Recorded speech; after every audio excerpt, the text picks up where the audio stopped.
We here at Bit Harmony pride ourselves on making what is undoubtedly the best video game music podcast hosted by two emotionally stunted shorties in the universe. We work our fingers to the brittle bone to bring you this show you love. Frankly, we probably work too hard, as evidenced by our ability to embark on a half-hour tangent on Netflix reality shows in the middle of a Donkey Kong Country 2 episode. For absolutely no reason.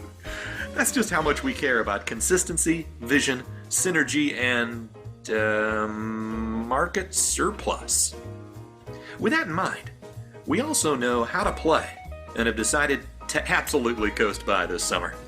For the entirety of July and August, we're proud to deliver unto you our Summer of Nintendo, in which we find ways to do less work than ever while talking about games we're already strongly familiar with. We've even recruited a couple special guest co-hosts this season to really underline the degree to which we've given up on ourselves, forcing friends and family to pick up our slack. And that's not all.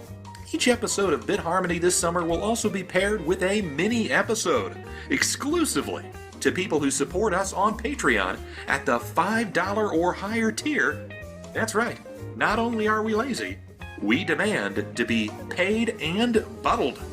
On this thrilling edition of Bit Harmony's Summer of Nintendo, Matt somehow convinced his wife Natascha to make a return appearance to the show to talk about one of her all-time favorite games and soundtracks, Xenoblade Chronicles X.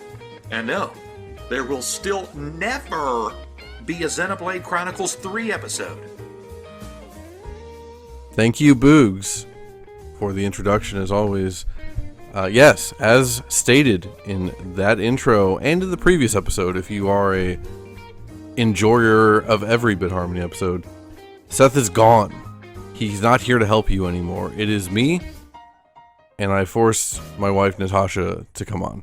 Hi, I'm back again. Yeah, this is your second time on the show. You helped me. You came on to replace Seth back in October of last year to talk about Yokai Watch. Mm-hmm. Yeah. That was a pretty fun episode. You know, I never know how things are going to turn out in general, not just with this podcast, but in life. I just don't know how things are going to turn out. But, you know, even recording locally and stuff, like we're sharing a mic. We're on this very janky setup. We're huddled around a laptop. And I wasn't sure how that Yokai Watch episode would turn out, but I quite liked it. It was pretty fun. I hope it was fun for you. It was at least fun enough to where you agreed to come back on the show. Yeah, it was. I liked it. Okay. Today, we are talking about Xenoblade Chronicles X, the second entry in the Xenoblade series, kind of the black sheep of the Xenoblade series. It is your favorite Xenoblade game. I mean, you've only played this one, which we'll talk about. One of your favorite games of all time. I just figured this is a fun opportunity. We just had, a couple months ago, the definitive edition come out for the Switch. We'll get into all of that later. For our intro this episode, we've got XBT1, also known as the Blade Barracks. I didn't realize until looking up music for this episode that a lot of these songs have very annoying names. And that, like, fans had to go in there and, like, name them with the actual names themselves. So, again, that is XBT1, or the Blade Barracks, and Xenoblade Chronicles X was composed by Hiroyuki Sawano, and we'll be back.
that, once again, was XBT1, or Blade Barracks, from Xenoblade Chronicles X, composed by Hiroyuki Sawano. As we were on that break, you mentioned something about the name of the song. Yeah, I think, at least I heard, I'm not 100% sure if this is even true or whatever. I just read it somewhere, like, years ago, that he always, like, gives his songs, like, coded names or something. And that they mean something. You can, like, encode them, and he's, like, doing that with most of his songs or all of his songs. I don't know. Maybe someone knows if this is true or not, but yeah.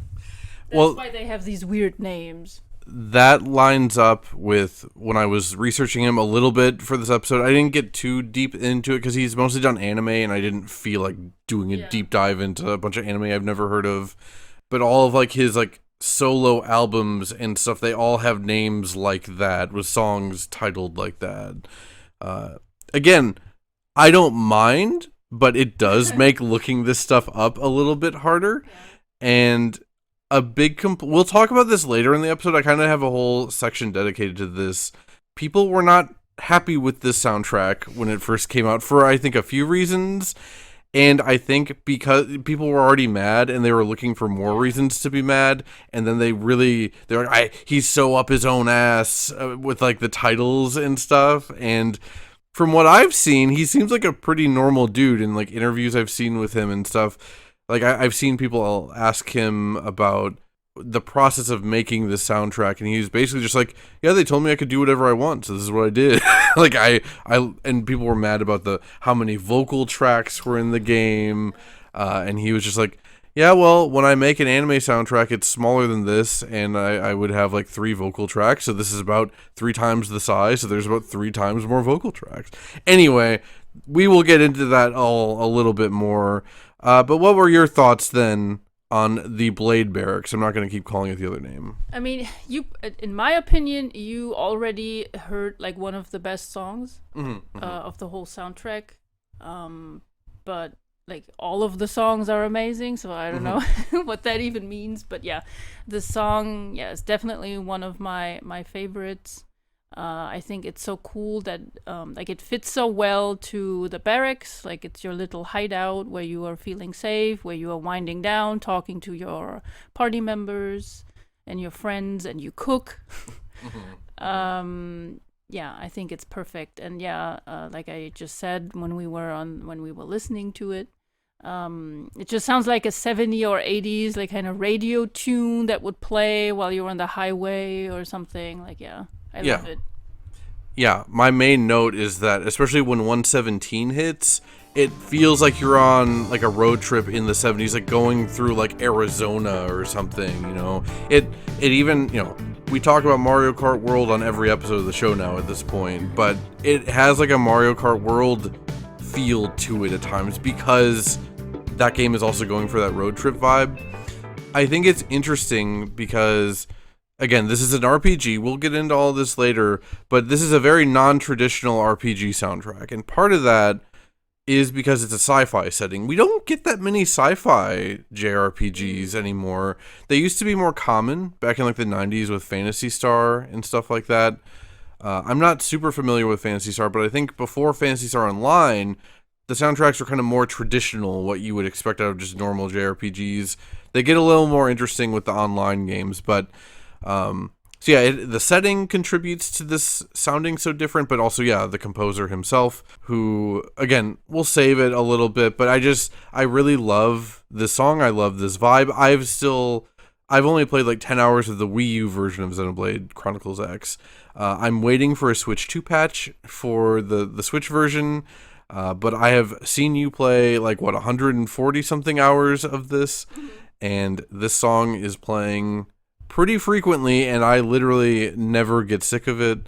I like your description of it as like it is a barracks. It is ostensibly a military operation. Like, you'd think it would sound more militaristic, but it doesn't at all. It sounds like it's like a Little Rascals, like we're coming up with plans kind of thing. Like, we're getting up to something inside our military barracks.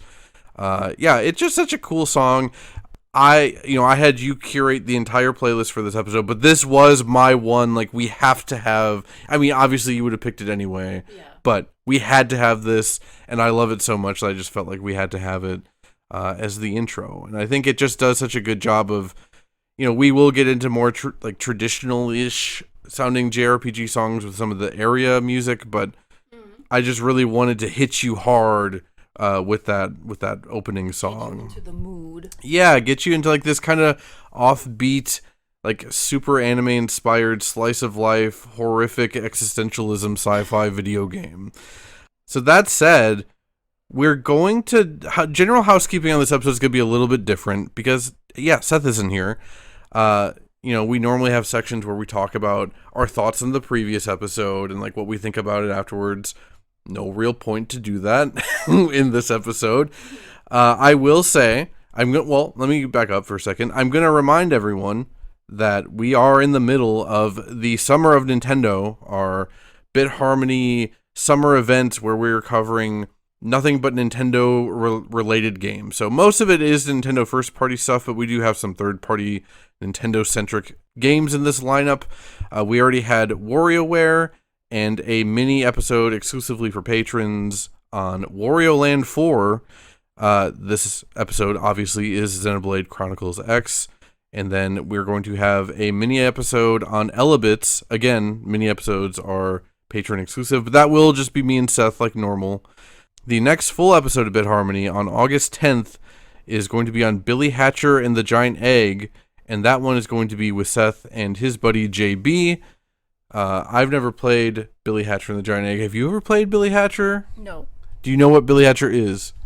I think I've seen like pictures or whatever, but not really. It was a GameCube game developed by Sonic Team, and Billy Hatcher's like this little dude, and he's wearing like a hat that makes his head look like a rooster's head. I literally know nothing about it except that it's a Sonic Team developed game. The cover art, he looks like the Sonic Adventure era Sonic art, It has a really cool style, and the soundtrack is fantastic. So I'm looking forward to that one. The mini following Billy Hatcher is going to be on Kickle Cubicle.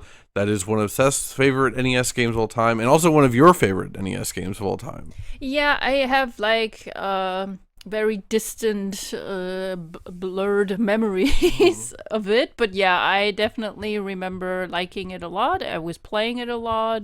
And yeah, I completely forgot about it. But then, when was that? Like a few months ago or something? Seth made a post. I think it was a couple years ago. Or I don't know. Made like a post about it. And I was like, oh yeah, I remember this. This was cool. I think probably what happened is that you played that game and really liked it. But the name, which did not get localized in Germany, it was still apparently just called Kickle Cubicle. Yeah. It already doesn't make sense in English, but then it really doesn't make sense in German.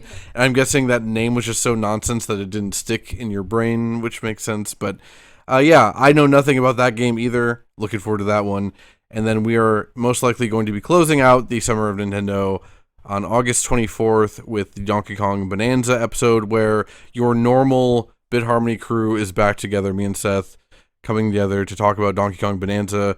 As of the time of this recording, Bonanza's been out for a few days, and I'm going to have a lot to say about that game, both as a soundtrack and a video game. And then the final mini of the Summer of Nintendo is going to be on the original Mario Party. When it comes to other housekeeping, I don't think there are new reviews. I don't think we have comments. We're going to skip the post-mortem. I do, real quick, before we get into something goofy, I want to ask you, just plug yourself, what you do on the internet, like where people can find you, that kind of stuff, dear, before we really get in. Because I think I forgot to do that last time, so just like you just came into the episode and just, you dropped some knowledge about Yokai Watch and then you just left. Okay. So, yeah, mainly, I guess, you can find me on Blue Sky, Couch Mochi, what was it, .b Sky? .social or something. Yeah. We always, in every episode of the show, there's links to your Blue Sky also. Okay. And then, yeah, I'm also on Twitch, same name, Couch Mochi. I'm not streaming very often, But we did just stream a few days ago for like 4 hours nearly, Donkey Kong Bonanza. I played the game while you painted fan art of Donkey Kong and Pauline. yeah, right. So most of the time it's gonna be art stuff. I'm gonna be painting fan arts most of the time, and sometimes I guess it's mostly Nintendo games. I'm streaming Infinity Nikki. Well, right. I mean, Relaxing things. yeah. I mean, I assume you're probably gonna be streaming that new Hobbit game coming out in like a little over a week now. Look to that. I know you're also talking about streaming Infinity Nikki when the housing update comes out and stuff. So, yeah, we'll try and get you on there. And I always try and promote whenever you're streaming. I guess I'm also on Tumblr. I don't know who of you out there is still using Tumblr. I just have an art blog there. I just upload all my art. And yeah. You are a big video game person, just as big of into video games as I am, even a lot of the music as much as I am, and you also do art. Yeah. A lot of both your own art and also fan art of the video games that you like a lot. Yeah. Exactly. Okay. Just wanted to give people a clear... I want to make sure that you have your own identity as opposed to just being Matt's wife, basically. Yeah. Yeah. Unfortunately for Sean Capri, we are going to be skipping the much-loved Sean Capri Presents the State of the Nintendo Music Address segment of the show this episode. This is mostly for logistical reasons. We have to record this episode very early, and so we're recording it before we've even gotten a drop on Nintendo Music this week. That happens on Tuesdays. We only have Mario Kart 64 from last week. It just didn't seem worth it to like do a whole thing just for Mario Kart 64, especially because like you don't care about like us ranking the Nintendo Music app drops, you know?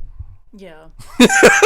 So I think the tentative plan, I think, is to also not have one on the Billy Hatcher episode, and then Seth and I, when we're back for Donkey Kong Bonanza, we will do like 6 weeks worth of Nintendo Music drops all in one episode.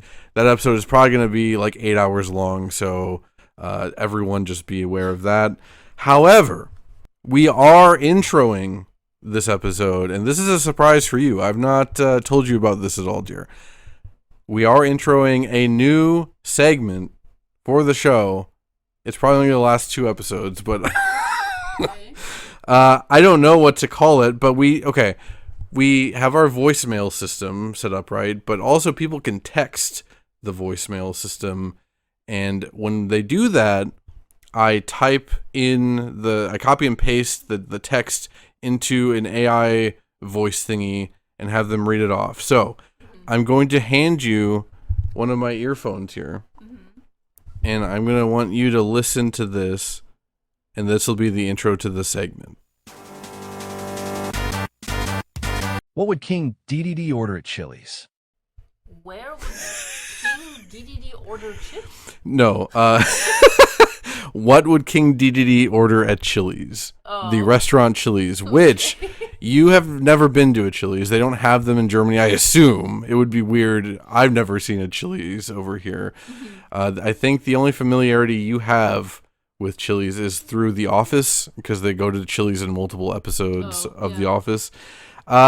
So, as a surprise for this new segment, I guess we'll just call it What Would Dedede Order? I've brought up the Chili's menu on their website at the Chili's Grill and Bar. Wait, Grill and Bar? It's always Bar and Grill. That's weird. That's chili's.com/menu for anyone listening. So, dear, I want you to guide us. Where should we start? What should we do? A full course meal? Should we start with the appetizers? Sure. What would Dedede order appetizers wise at Chili's? So, we've got triple dipper, bone-in wings, boneless wings, southwestern egg rolls, dip trio, fried mozzarella, honey chipotle mozzarella, and Nashville hot mozzarella. That looks like it's just breaded mozzarella that you dip into. Maybe we should click on one of these. I would honestly love one of these right now, but I can't tell what the actual sauce is that they're dipping it into. Maybe some kind of ranch. Americans love ranch, so it might be ranch. Out of these, I'm actually... Oh, there's more. There's fajitas. Oh, God. There's so much more. Why are there burgers on the appetizer menu? This is insane. And ribs? This can't be right. There's steak in the appetizer menu. No. Okay, those are just okay. the appetizer, but there is more, it looks like. All right, let's see. Oh, yeah, you're right. There is more. Texas cheese fries, chips and salsa, skillet beef queso, house-made guacamole, and white skillet queso. Those are your options. What would King Dedede order for his appetizer at Chili's? I think he would get the chips and salsa.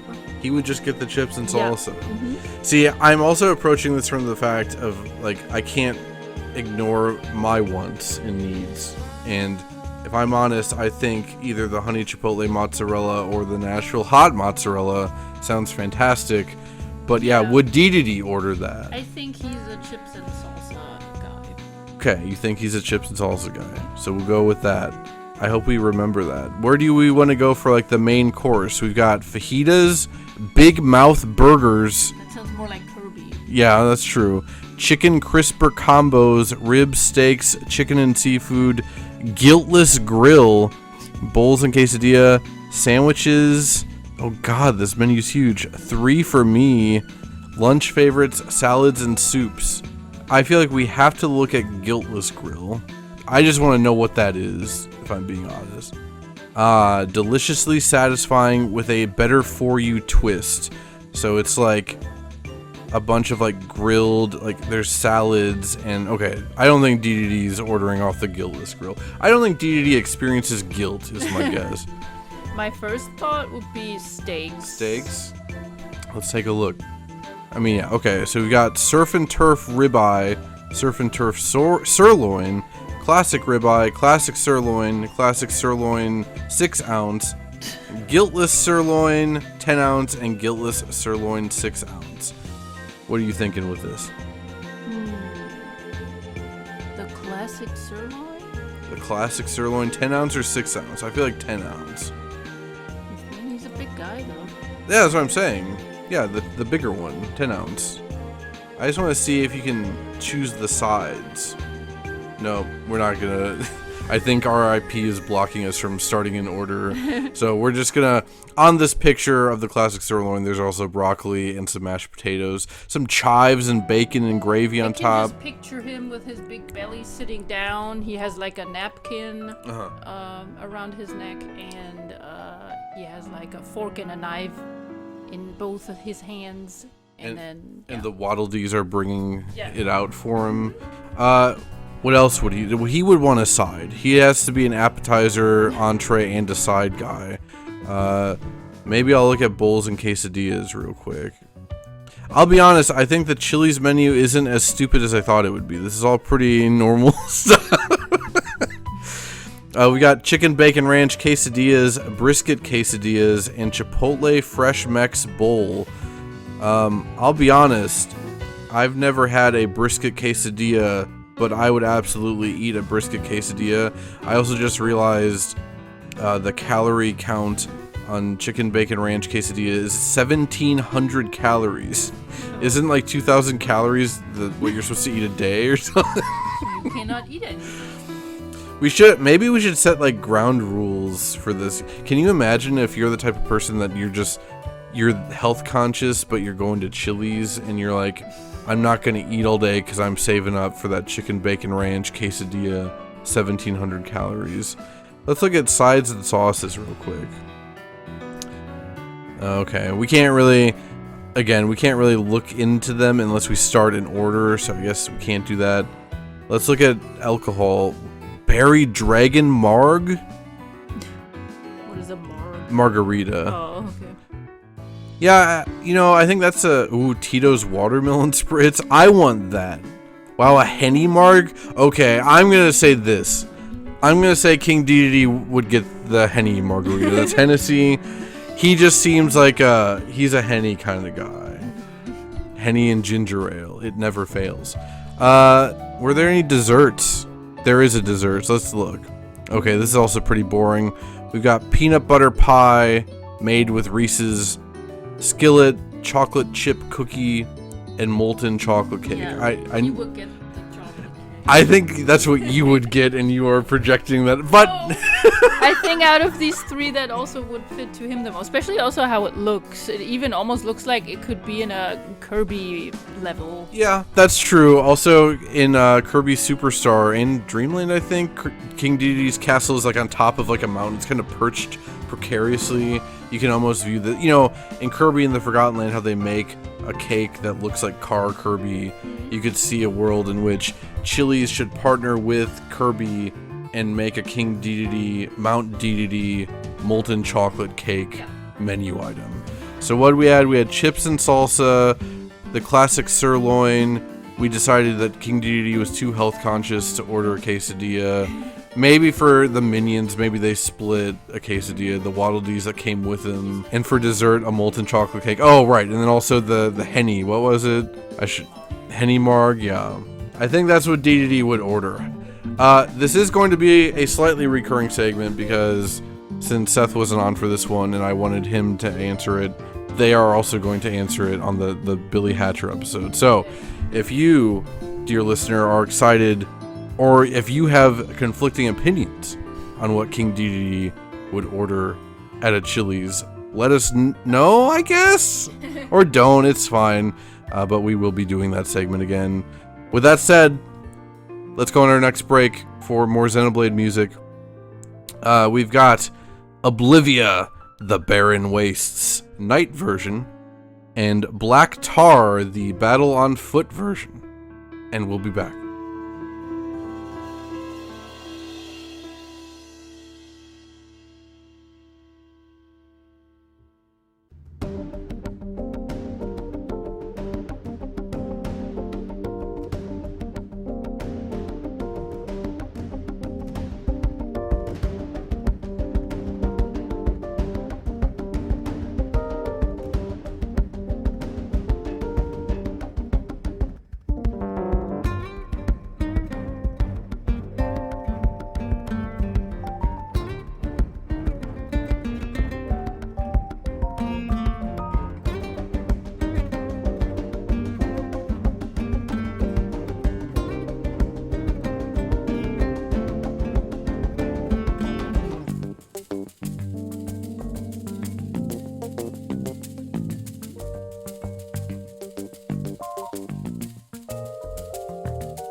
distant land. We're stuck on a whole different planet. No peace looking at the sky. Trouble's always all around, so we stay quick with the guns and cannons. Standing as long as we can until we get all dolls up. Then call our bets off, we'll blow the guitar. Dealing with lives messed up.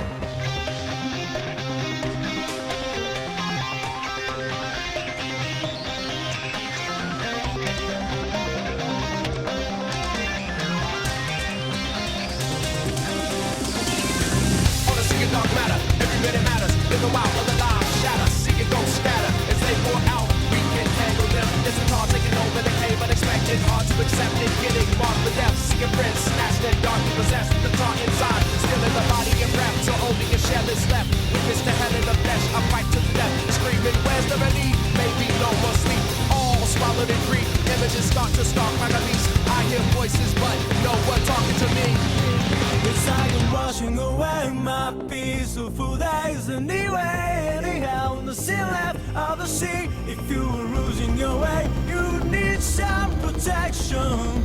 Right, I'll get you wherever you go. They could find you with Mystic Key.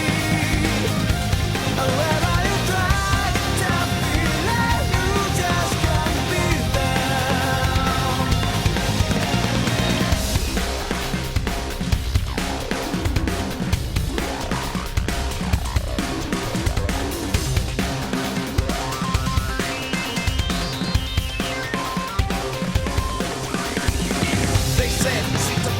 So we can sharpen skills, but now we can only feel all the pain and the danger of being real. And we may have to kill just to stay alive, cause they've taken away close mates, and we don't know our own fate. We've been tasked to protect and take on those, but now this black time is moving, the damage is quick. It usually fast, cause it covers everything. This wasn't in the profile, so now we have to find a way to win before we die out.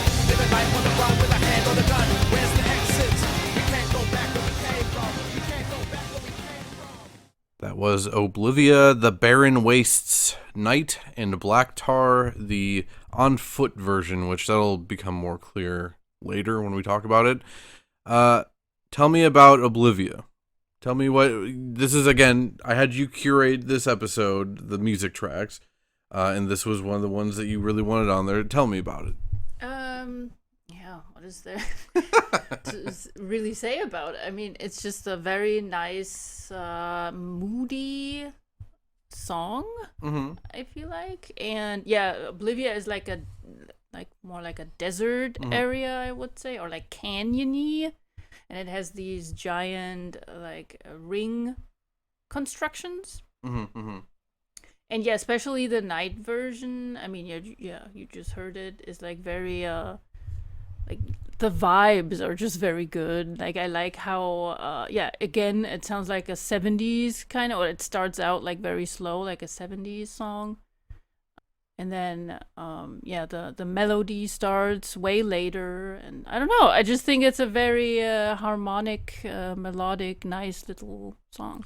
Yeah, my main notes on this, and again, I don't, not taking as extensive of notes as usual just because of the structure of this episode and how we're recording it, but yeah, it's got that funk. And again, I have to be the representative of the other Xenoblade games here because you haven't played them. In my memory, Xenoblade Chronicles 2 has a lot of funk-inspired stuff too. Not as much as X, despite the fact that they're different composers, but yeah, I don't know. I love again, we talked about it with the opening with the Blade Barracks, but how non-traditional of an RPG soundtrack this is. So even though this is from like one of the main areas, there's 5 main continents, and this is one of them, you would expect it to be a more traditional, I don't know, exploration, like just overhead area song, but it still does so much different stuff. Again, with that 70s funk it's got going on. But even then, at 123, it gets super westerny sounding, but it still maintains the funk, you know? It even reminded me a bit, and we reference this on the show all the time, Kid Icarus Uprising. There's like 3 chapters in the middle of the game where aliens invade, so then it's like Greek gods fighting off an alien invasion and stuff. It's really cool. It's maybe my favorite section of the game, and it even has I don't know, this really reminded me of that, but it makes sense because it's also dealing with alien planets and all this stuff. You were telling me his music has this habit of it leaves like the big moments till the last chunk of the song. Like, you know, a lot of songs, it's like a gradual build up, gets to the peak, and then it's like a slow descent after that. With his music, at least that I've noticed, yeah, it's like a build up, then it goes back down, it cools off a little, and then it keeps going back up, and then even rises past where it was before. Think, oh, this is the main thing of the song now, but then there's even sometimes with some songs, there's even after that, there's another one where it changes and gets, ramps up. Yeah, it's interesting, and I assume that comes from the fact that he's mostly an anime composer, not a video game composer. Yeah, because most of the time with RPGs, like you said, it's different. Like it has like a continuous tune or whatever, and it stays the same like most of the time. Yeah. I mean, yeah, we can also talk about Black Tar because I think that fits in perfectly. This is the main normal battle theme in the game, so this is maybe one of the songs you're going to hear the most in the game. And it's funny because, it starts off, like, it does sound just like a pretty traditional JRPG battle theme, right? Like, it's very... Electric guitar. It's got, like, a good drum focus. Like, I really like the drums in the song a lot. And it leaves you with that for, like, nearly a minute. And then all of a sudden, the cheesy rap lyrics come in, you know? Yeah. I remember, I mean, I don't know about now. It probably changed, especially with the remastered definitive edition. But people hated Black Tar. They hated it so much. No, I remember. I think a lot of people do still hate it, to be frank. And, you know, I will say... You said this also. This isn't the type of music I would normally listen to, be it video game or outside of a video game. Like, I love hip hop, but I generally tend to not like very quick, awkward rap lyrics over like metal music. Like that's kind of that's like too Fred Dursty, you know. Song, I mean, I'm the same. I mean, I don't even really like rap music at all, but. There are a few songs that I maybe like, but yeah, this is such a cool song. It's so cool, and especially also while you're playing and you're in battle, like you feel so cool. I think the only in all of the Xenoblade games, the only battle theme I like more than this is the normal battle theme for the 2 DLC, Torna, I think it's called. I've never even played the DLC for 2, but I love the battle theme. And I genuinely love this song. I remember when I first played this, nearly 10 years ago at this point, like my jaw was on the floor because I never liked Xenoblade 1 as much as I think a lot of other, and even Xenoblade in general. I don't like the series as much as other like Nintendo fans do. And I think you're the same way. Even though X is one of your favorite games of all time, you've never really had any major interest in checking the other ones out. For me, it's more like, Xenoblade X for me is like its own thing. Like, I'm not even really, I mean, like a lot of other people probably, they don't even really view it as part of the Xenoblade series, or they don't want to. They would like to erase it. But I view it different from the other games and separately. And I have I'm not doubting they're good games, but I have no interest in playing the others. I mean, I guess we'll save that. Hold that thought, I guess, so we get more into the actual game. But just from I came to Xenoblade X having played like 60 hours of the first game, and then I just got tired of it. I'm like, I feel like I'm good. Like, I wasn't that into the story as much as I wanted to be. Like, I loved the world. I think all of the Xenoblade games have amazing world design. I think that's what they do better than like any other RPG series. But I couldn't handle it anymore. I don't like Xenoblade games. They all tend to, the battle systems, even though they're vastly different among themselves, they do also have the same structure of like, it's various forms of like, you want to break, then topple, then spin, kind of like, and again, we'll save Xenoblade X till we get into the gameplay specifics. It does do things a lot differently than I realized until you were going over the battle system with me. But anyway, my point in bringing this all up is that I didn't know what to expect out of X. I certainly wasn't expecting anything like that, like Black Tar. And especially because you hear it so early on, you're in a battle within the first 10 minutes of starting the game up. And I genuinely was like, wow, what have I gotten myself into with this? And I'm also a big defender of the rap songs in the Sonic Adventure games, like the Knuckles songs like Pumpkin Hill and Aquatic Mines and stuff. I know you're probably not super familiar with these, but I think a thing that people don't understand is that context is very important, and the context you experience art in is very important. And so I think if you're someone listening to this podcast and you just hear Black Tar, it might be like a what is this kind of thing to you. But it really works in the context of the game as a battle theme, that you're going in and out of constantly. It's also when you listen, when you take the time and actually listen to the lyrics, it's just kind of retelling you the story and how the people are feeling and what is going on with them and in their minds. And I think, a lot of people also thought that was very goofy and cringe or whatever. But yeah, I like it. I think it's good. I wonder how much of that is people who grow up playing a lot of video games, and if there's people that they mostly listen to video game music, which as someone that hosts a video game music podcast, you should listen to more music than just video game music, please. I beg you. But is it because so many games don't really have lyrics? Even a lot of modern games, if there are lyrical songs, there's only a couple, and are people just not used to that idea? Probably part of it. Yeah. I don't know what it is, because even if you don't like the lyrics, I think the instrumentation of the song is just good. For what it is, I wouldn't listen to this on my own outside of the context of the game or hearing you or putting together this podcast. But I think it's genuinely cool. Context matters for any kind of art that you're engaging with and stuff. But I did think we had to include the song in this episode. It's too iconic and it's too controversial.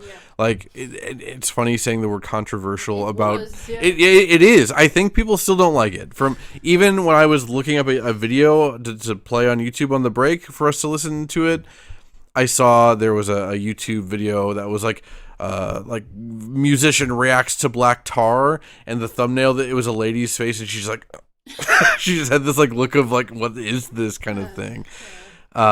Again, if you don't like it, that's fine, but I just wanted to emphasize that I think context matters for that kind of stuff, and also, give things more of a shot. It's sometimes letting go and just enjoying things for what they are is good. Yeah, not liking something is always fine. That's your own taste, with everything. But being disgusted and having that strong of reaction to it, being oh, can we turn this off? I hate this so much, I don't even want to play the game anymore. No, that is too much. It's ridiculous. And if you really feel that way, then mute it, I guess. But I don't want to hear about it. With that all said, are you ready to start talking some in-depth Xenoblade Chronicles X then? Sure. I think. If I can. Oh, stop.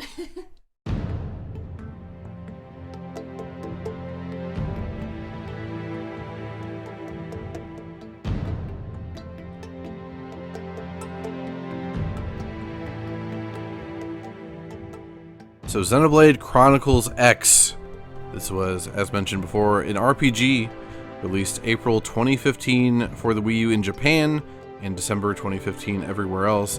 We talked about this last night. I don't remember it being December. I remember it being earlier than that, but it's fine. And then the definitive edition for the Switch was released just a few months ago, March 20th, 2025. And again, as mentioned before, as of the time of this podcast being recorded, I am still hoping for a Switch 2 patch for that definitive edition. I just wanted to play it at 60 frames. Not that I think the definitive version, really, it runs and looks great. Don't let it deter you. For me, it's just well, I think it's probably coming, so I just want to wait, kind of thing, The definitive edition adds new story content. It adds an entire new area, which, after 140 hours, you've still not reached. We were even trying to blast through a bit of of the start of the post-game content to see if we can get to the new area before recording this podcast. We didn't quite make it. You think you're like right there, right? You think you basically the next thing. I played like a pretty long chapter of the new stuff last night, but yeah, I got it done. But yeah, still no new area. So Hey, the new area in the trailer looks really cool. It looks very alien and like on crumbly, like floating sky islands and stuff. Also in the definitive edition, we got new party members. It also included all of the DLC from the original Wii U release.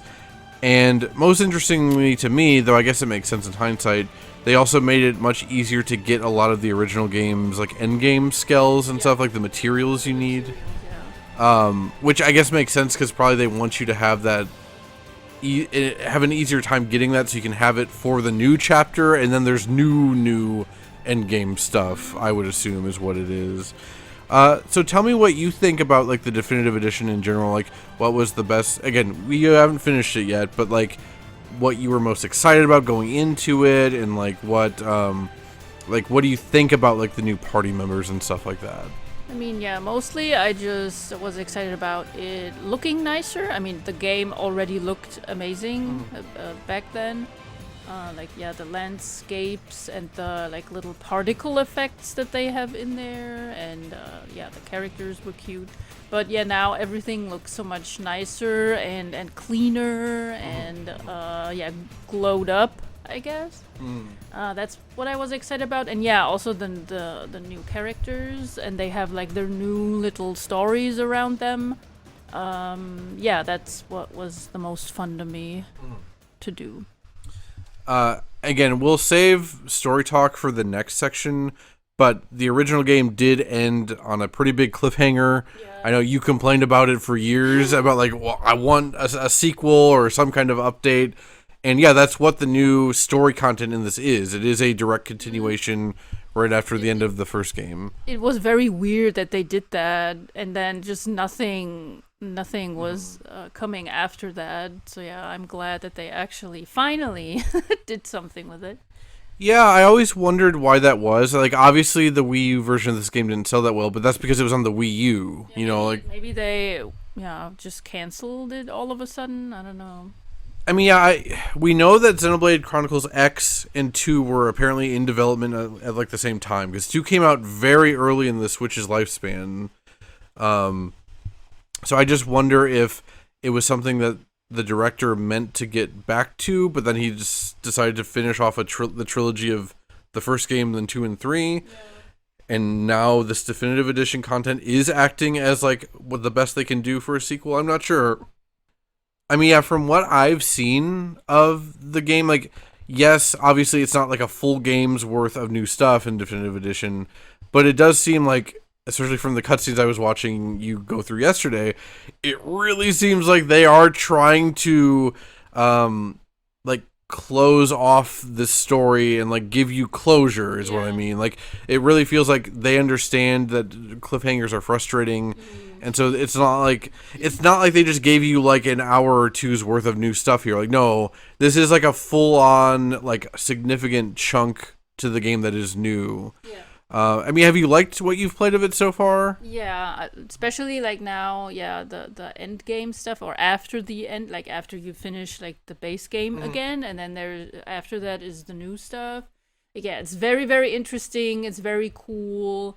I like. I'm a big Star Trek fan, and I like the mysteries about space and what is out there and what is going on with us and what is our role in all this and where are we going, where are we coming from, and that is something they are addressing very heavily.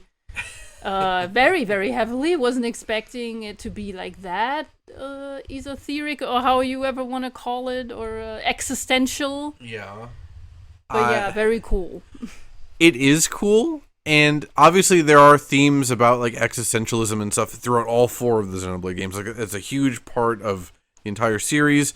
Also, the director's previous works like Xenosaga and Xenogears. It's always a big part. Like it's a big part of JRPGs in general, I feel like, is like, why are we here, and like what is our purpose and kind of stuff. But I was not expecting the Xenoblade Chronicles X Definitive Edition to inspire the kind of conversations we were having last night in between cutscenes.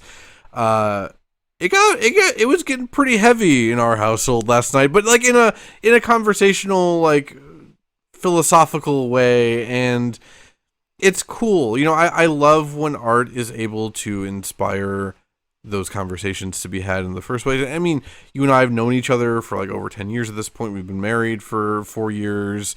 Like, it's not like we don't have conversations like this here and there, but like, it's nice to have them funneled through the context of like a video game that we're both enjoying and stuff, and when I watched JoJo's Bizarre Adventure Stone Ocean, like, you weren't that interested in watching that part with me, so I watched it on my own, but then I was telling you about everything that happened at the end of that. We're not going to spoil JoJo's on the podcast, don't worry, but it did inspire, like, that morning when I finished while you were still sleeping. You woke up, and I instantly was like, okay, you have to listen to this.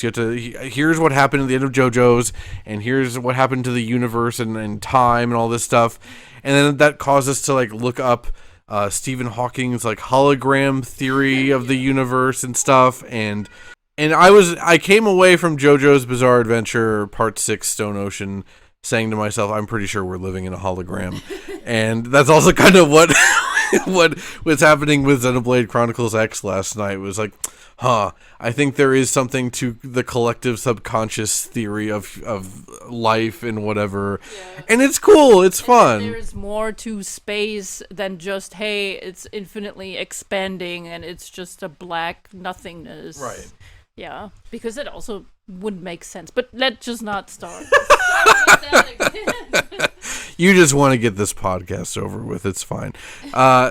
So I do want to mention that Xenoblade Chronicles X, it was originally revealed in the January 2013 Nintendo Direct. That was just 2 months, not even 2 months after the Wii U came out in November 2012.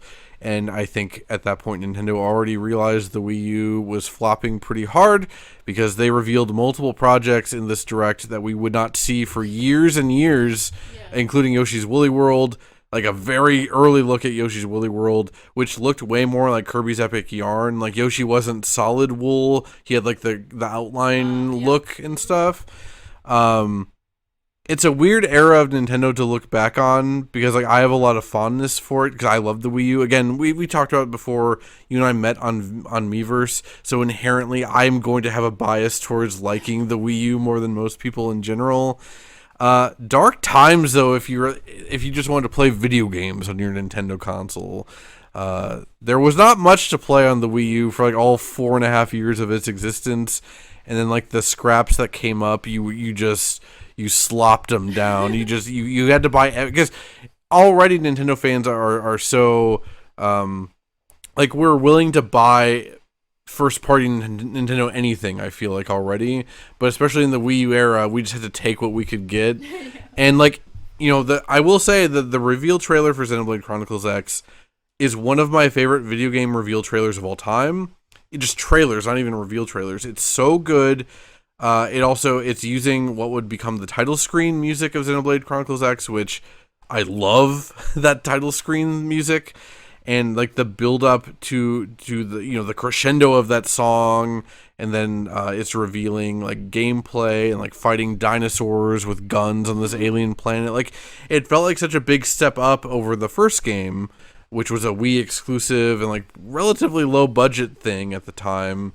Like, this initial reveal trailer for X, it felt like, oh my god, like Nintendo is making like a big budget RPG, and it's in the future with dinosaurs and laser guns. Like, this is mature Nintendo, and that was a thing that people talked about a lot back then, was like kiddie Nintendo and whatever. Yeah. But again, we got this reveal trailer, it was awesome, and then the game didn't come out for like 2.5 years. Just one of those, a bad part of living in the Wii U era. And again, just not many people played it because it was on the Wii U. I don't know. Hopefully it has found strong new life on the Switch. But I don't know if we know sales numbers for it yet. I do want to just quickly mention that, again, this is the second entry in the Xenoblade series that consists of Xenoblade Chronicles, on the Wii, Xenoblade Chronicles X on the Wii U, then Xenoblade Chronicles 2 and 3 on the Switch. Though that said, they are all now available with definitive editions on the Switch. So if this game or anything Xenoblade related sounds good, you can very easily play them on the Switch 1 or 2 at this point. And despite the fact that this was the second entry in the series, it is the one, like, Xenoblade 1, 2, and 3 make up, like, a trilogy. Obviously, like, they seem completely disparate at first, but especially by the end of 3, they start going out of their way to connect them all. And Xenoblade Chronicles 2 is the only one I've beaten myself, and yes, that the end of that also directly is connecting to 1. So X is very standalone compared to the rest of them. Though, as we saw, not to get super into spoilers, we won't go into detail, the definitive edition is doing its best to also connect it at least a tiny bit to the other 3 games. What do you think about that? Like, I know, because you said yourself that you view X as a standalone thing. You know, even if they do end up doing a sequel to X and down the road, I don't think they're going to lean into connecting it to the other Xenoblade games. Like, what do you think about that? The idea of, like, retroactively, like, okay, yeah, we're going to connect loosely this game to the other 3. I don't think it would be necessary. I don't think it's necessary. But it's also not like it felt forced. Like, yeah, I don't want to spoil anything, so it's hard. I don't know how to talk about it, but yeah, it doesn't feel forced or out of place. It does make sense. And I guess we got to see what other stuff there's going to be. But so far, yeah, I don't think it's weird or, yeah, feels, like I said, forced or anything. Right. Yeah, like Rex and Shulk are not running around all of a sudden on Planet Mira. At least it's not yet. Yeah. I don't think that's going to happen. But I do also want to quickly ask, you mentioned before that you've never checked out the other games. Is there any reason for that? Beyond, I know X appeals to you because it's more sci-fi focused, but is there any other specific reason that you've never been that interested in the other 3? I don't know. I don't know how. I mean, that gets into the question, how do people even decide what they want to play? I mean, I guess based on what genre you like to play. And yeah, I do like RPGs and fantasy worlds and stuff. I don't know what exactly it was. I saw trailers, I saw pictures like of Xenoblade 1. I don't know. I was just like, okay, looks cool, but I don't really.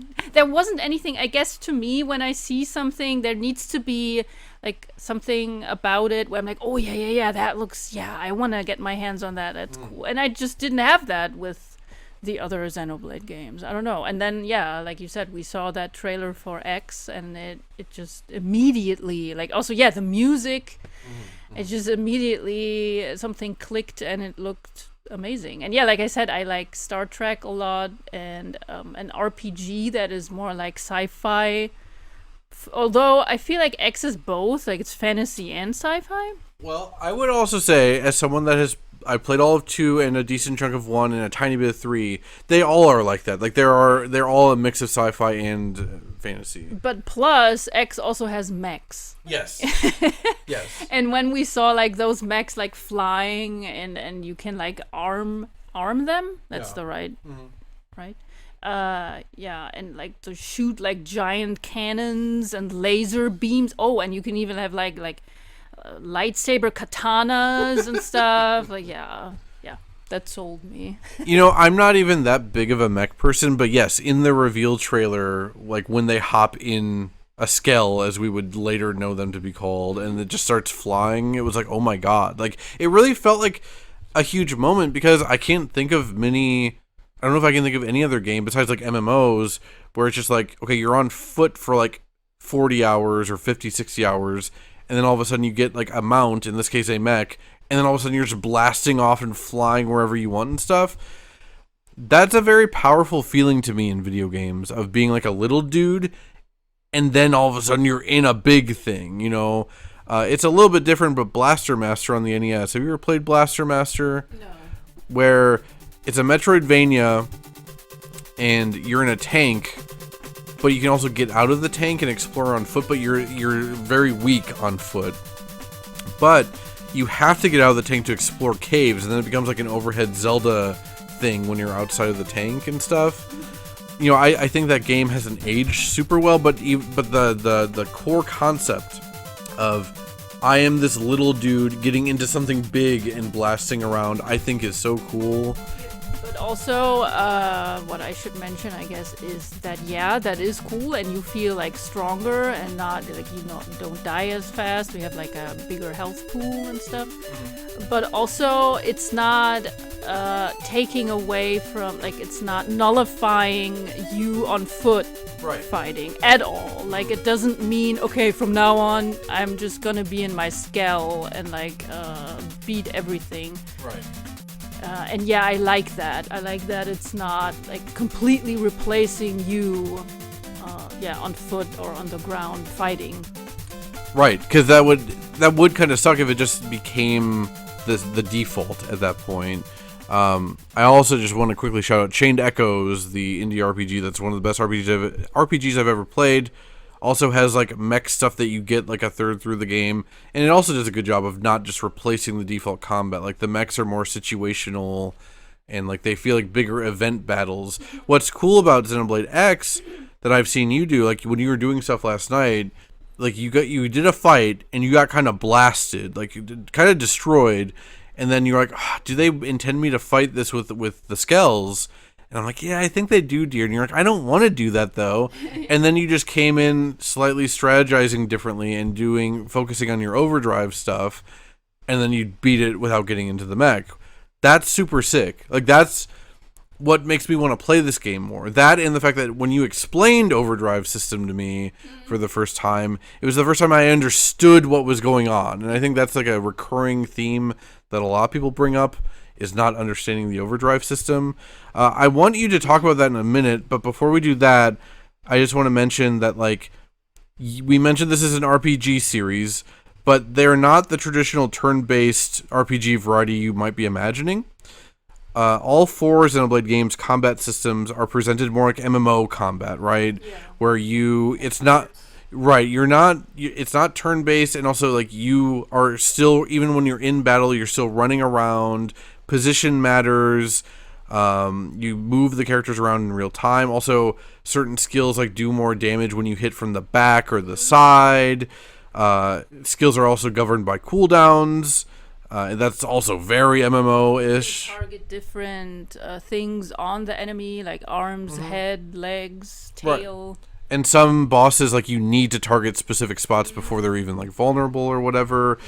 You also have skills that, like, directly affect, like, aggro, like raising or lowering aggro. That's a very MMO thing. Like, you don't really see that. Even if the mechanics are there in other RPGs, you don't see them, like, called aggro and stuff like that, you know?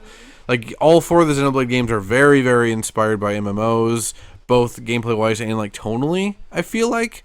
But yeah, please, can you tell me then what you love so much about, like, the combat, and specifically, I want you to talk a little bit about the overdrive system and what makes it so unique. A little bit. Well, as much as you want, I guess. It's just that, the overdrive mechanic is probably my favorite thing about the whole game.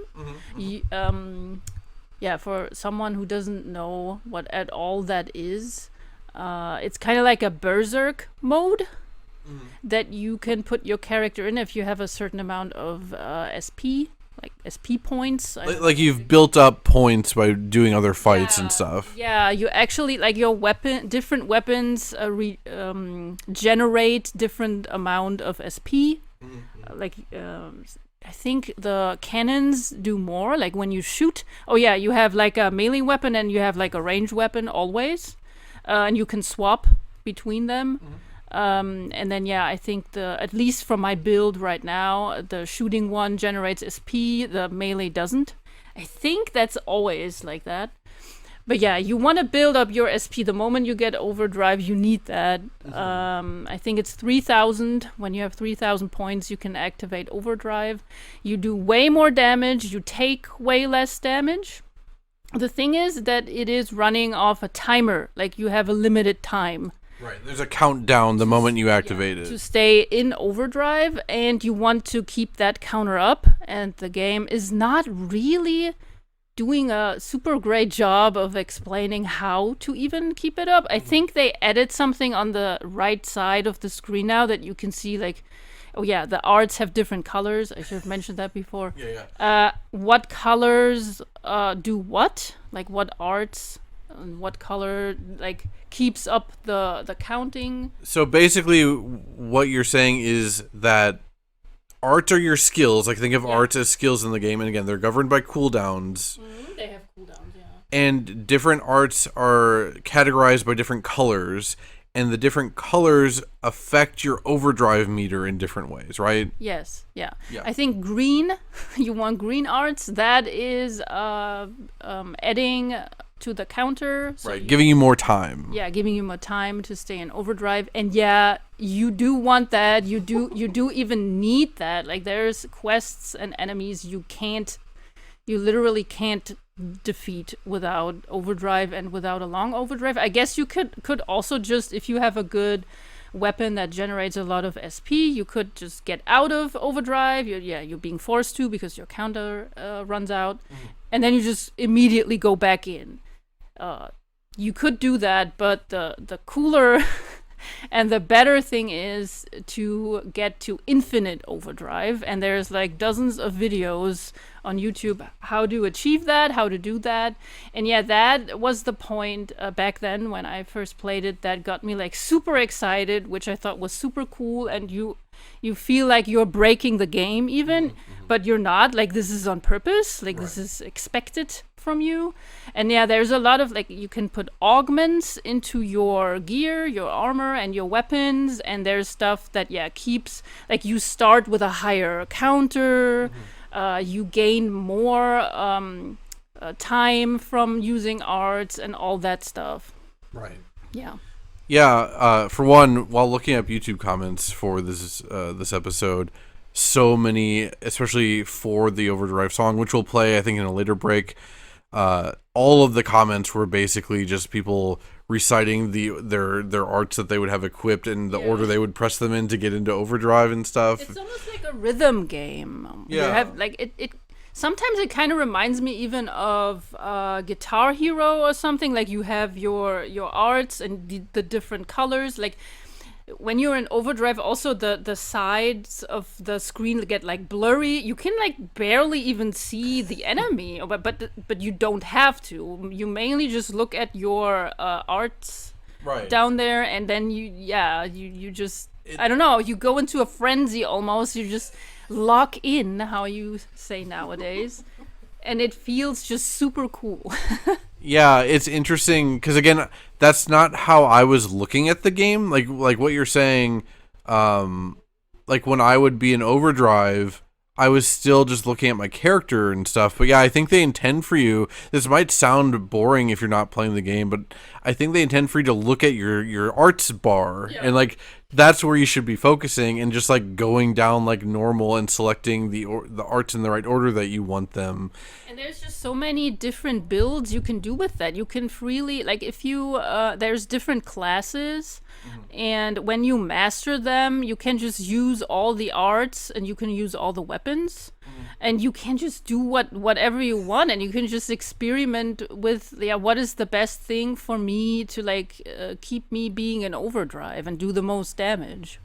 I think it's very interesting. Again, I've not played this much, and what I did play was on the Wii U 10 years ago, but I like nowadays, I'm a fiend for like build crafting in RPGs and stuff. Like that's kind of like my favorite thing to do in games at this point. And like I feel like there's way more interesting build stuff going on in Xenoblade X than the other 3 Xenoblade games. Like I'm not saying that it doesn't exist, but I'm saying that like it really feels like you can actually truly specialize down certain routes in Xenoblade X in ways that I feel like it don't really happen. Again, maybe I'm an idiot. I know I'm an idiot, but it just, I don't know, watching, and maybe it's just because I watched so much of you play and you understand the game already and stuff. My favorite thing to do besides playing games is like watching you play games, because if it's a game that like I wasn't that interested in, or I was interested in but not nearly as much as you tend to get me like more juiced up, and like I want to get in there too, you know. Like I truly do want to play Xenoblade Chronicles X after watching so much of you play. It's just, I'm so much other stuff, and now I'm waiting to see if the Switch 2 port happens. But yeah, it really is that infinite overdrive and just like the idea of it. What I also find interesting when I read what other people are saying about Xenoblade X, be it YouTube or whatever, is yes, the game definitely seems like they intend for you to focus on overdrive at least to a certain extent. But I see a lot of people like going out of their way to not do that because I've played the game multiple times. Now I want to do a run where I'm not infinite overdriving as a focus kind of thing, and I think that's also super cool that's even that's possible, But yeah, I will say all 4 of the Xenoblade games I think are notoriously bad for tutorializing you on stuff like that. I remember in 2. Like, my head was just swimming in the early chapters because they introduce so many mechanics, but they don't do a good job of giving you the context and, like, putting you in a situation where it would naturally occur to you to do the thing that they want you to do. And yes, I do think they added more tutorials in Definitive Edition and more explainers. And, like, what you're saying, there's, like, that flow chart of colors or whatever. Yeah. Like, that's all helpful and good, but I still think they could do a better job of it, of explaining this stuff, especially when it is basically mandatory to deal with certain things. I mean, yeah, it's all there. It's all in the menus, and it's like when you go onto a skill or whatever, it is telling you what it's doing. For example, yeah, you get more overdrive counter at the start of activating it, but yeah, you really just have to sit down for a bit and look at it and read. Right. You actually have to like read and like think about things. Like, oh, okay, cool. I can use this, and then it makes it easier for me. It's not like giving you the info at all, but yeah, you have to kind of like just go in there and look at it. You have to search for it, and also, again, I think it does a bad job of like contextualizing it for you. Because I can play something like Final Fantasy VII Rebirth, which has a lot of systems in it, but the rate at which they introduce them to you and the way they explain it, it's not overwhelming to me. Like, all 4 Xenoblade games, it's overwhelming to me, their combat systems. Yeah. 2 is the only one that I've beaten, and that's the only one I've ever felt like I had a decent grasp on the battle system. But I think I had to look stuff up, because I got stuck at a boss at one point. So that is something to be aware of. Before we go on our next break, I did want to just mention, we were talking about Xenoblade games being inspired by MMOs. It's not just the combat. It also applies to like the game design and like the structure of the worlds in general. They tend to be more open, is basically what I'm saying, in terms of like their worlds and how you can approach them. But especially X. X is like a full-on like open world RPG, which I also find very interesting. When the Definitive Edition was coming out, I feel like a lot of people that were waiting for this Definitive Edition, they were very excited about people reevaluating the game now, and saying about like, or talking about how there's stuff that like Breath of the Wild felt inspired by Xenoblade X in certain ways and stuff, and that's really cool. And yeah, I see it a little bit just watching you play. And I do also want to mention that X even kind of triples down on the MMO structure, even in its story, because the main story is definitely de-emphasized for more side story focus, There's also all kinds... We'll talk about the story after the break. Lastly, I did want to mention there's all kinds of like passive online functionality in X that there isn't in the other 3 games. Could you just briefly describe that? The multiplayer? Yeah. So yeah, the moment you start up the game, you go into a lobby, basically. You can choose if you just go into a random lobby, if you play by yourself, or you could even do one with friends. And then, yeah, you go online. You don't have to play online, but yeah, if you go online, you can see other people's avatars in your barracks, like in the back of your barracks. And there's like a terminal, and there is multiplayer quests and challenges. Like there are like kill a boss pretty fast, kill the certain amount of enemies together, and then you get materials for that, and rare materials or tickets, and those you need to buy those materials that you need to buy cool new augments or exclusive like clothing, like even cosmetic clothing, because there's layered armor. And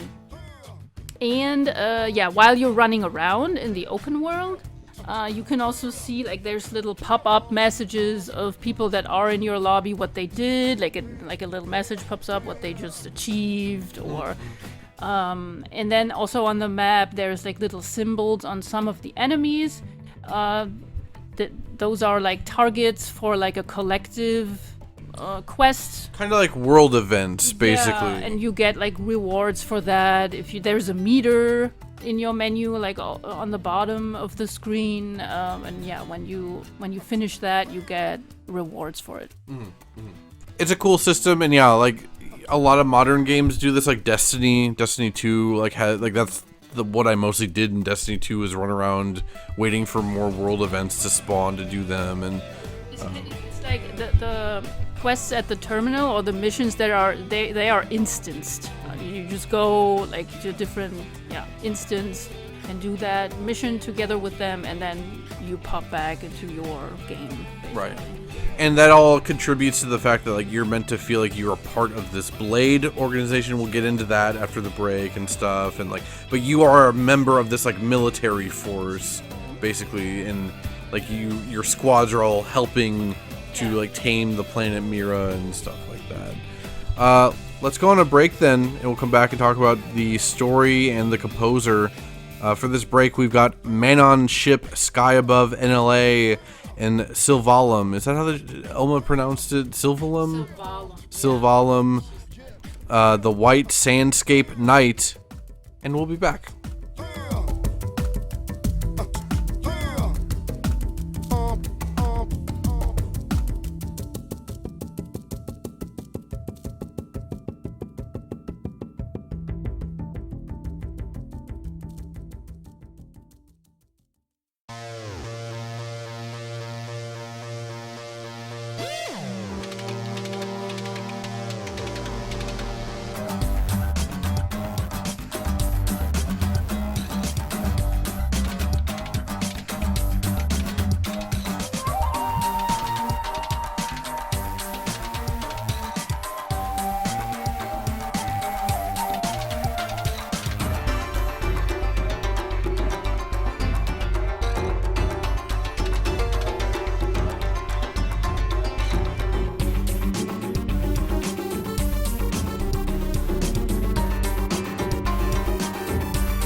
and that was Manon Ship, Sky Above, NLA, and Sylvalum, the White Sandscape Night. It was 2 in music mode.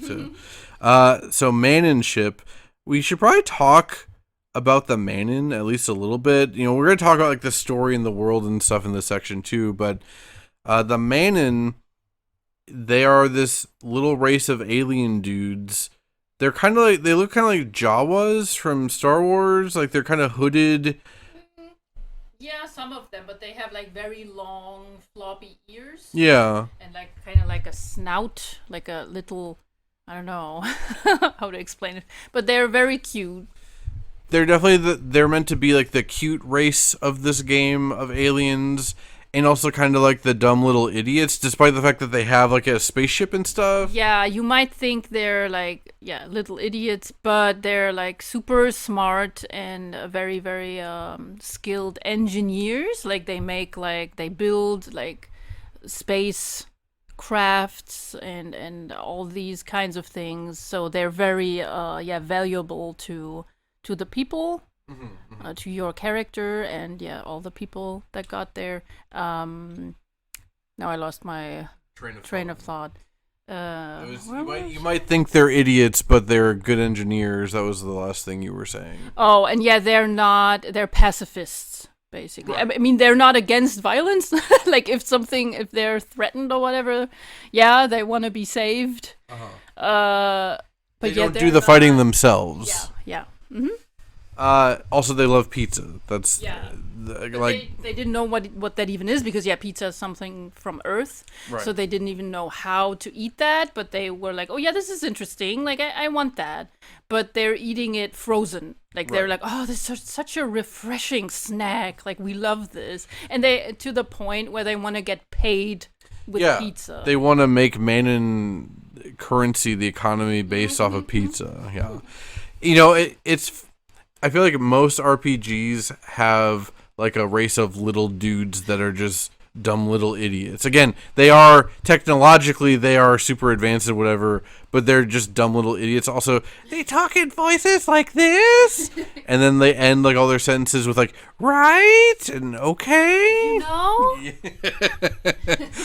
So, with that all said, why the hell does this song go so damn hard for these little idiots? It's insane. I mean, this is also one of my favorite songs. Like the first time I got to their ship, I was like, oh, what is this? This sounds amazing. And but I also do think that the composer did a great job of capturing like that like cutesy kind of like cutesy feel of them. Like it's definitely like the cute sounding one, cutest sounding one. Yeah, I kind of take it as because the song starts off so like badass. Yeah, I don't know exactly how to describe it. Like it is more like it does kind of sound mechanical and like engineering stuff, and then it eventually the layers come off and it becomes way more cutesy and friendly, which I take to be like that's kind of like the story of the Manon. Like before you know them, they're just like another alien race, and then they become like your strongest allies, basically. Yeah.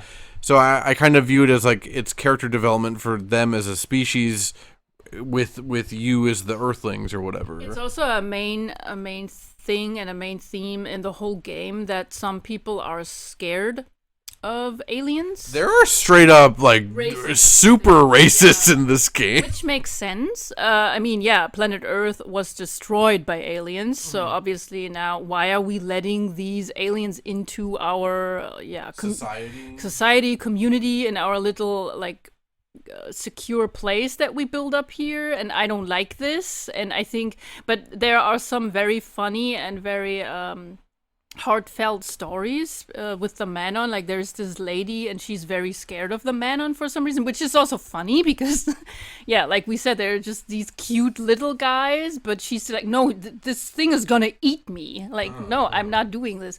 But then at the end they're like kind of like, I think that she was threatened by a monster. Like she just runs out of town, like that lady that is scared of the Manon, and that little Manon is saving her.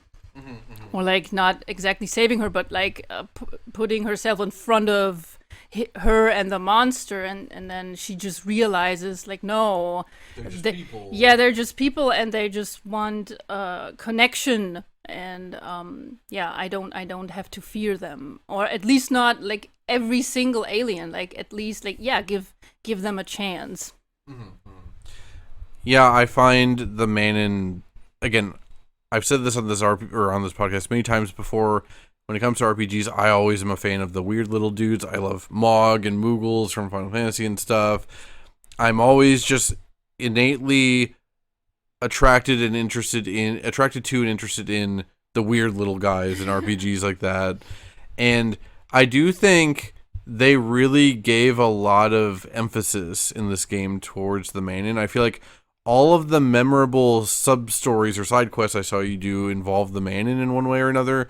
There's even a very blatant Back to the Future like parody side quest, and he has like a Manin assistant, and it's never actually clear if the scientist dude is actually building a real time machine or if it's like some weird scam and he's an idiot going on. And like, I felt bad for the Manning because also he was being saddled with like the debt of the scientist and stuff. I don't know if this is the case, but to me that side quest like just painted the Manning as just very gullible, and again they're very good engineers, but also they're like very trusting and gullible and sweet. But yeah, that sucked in that case for that Manning.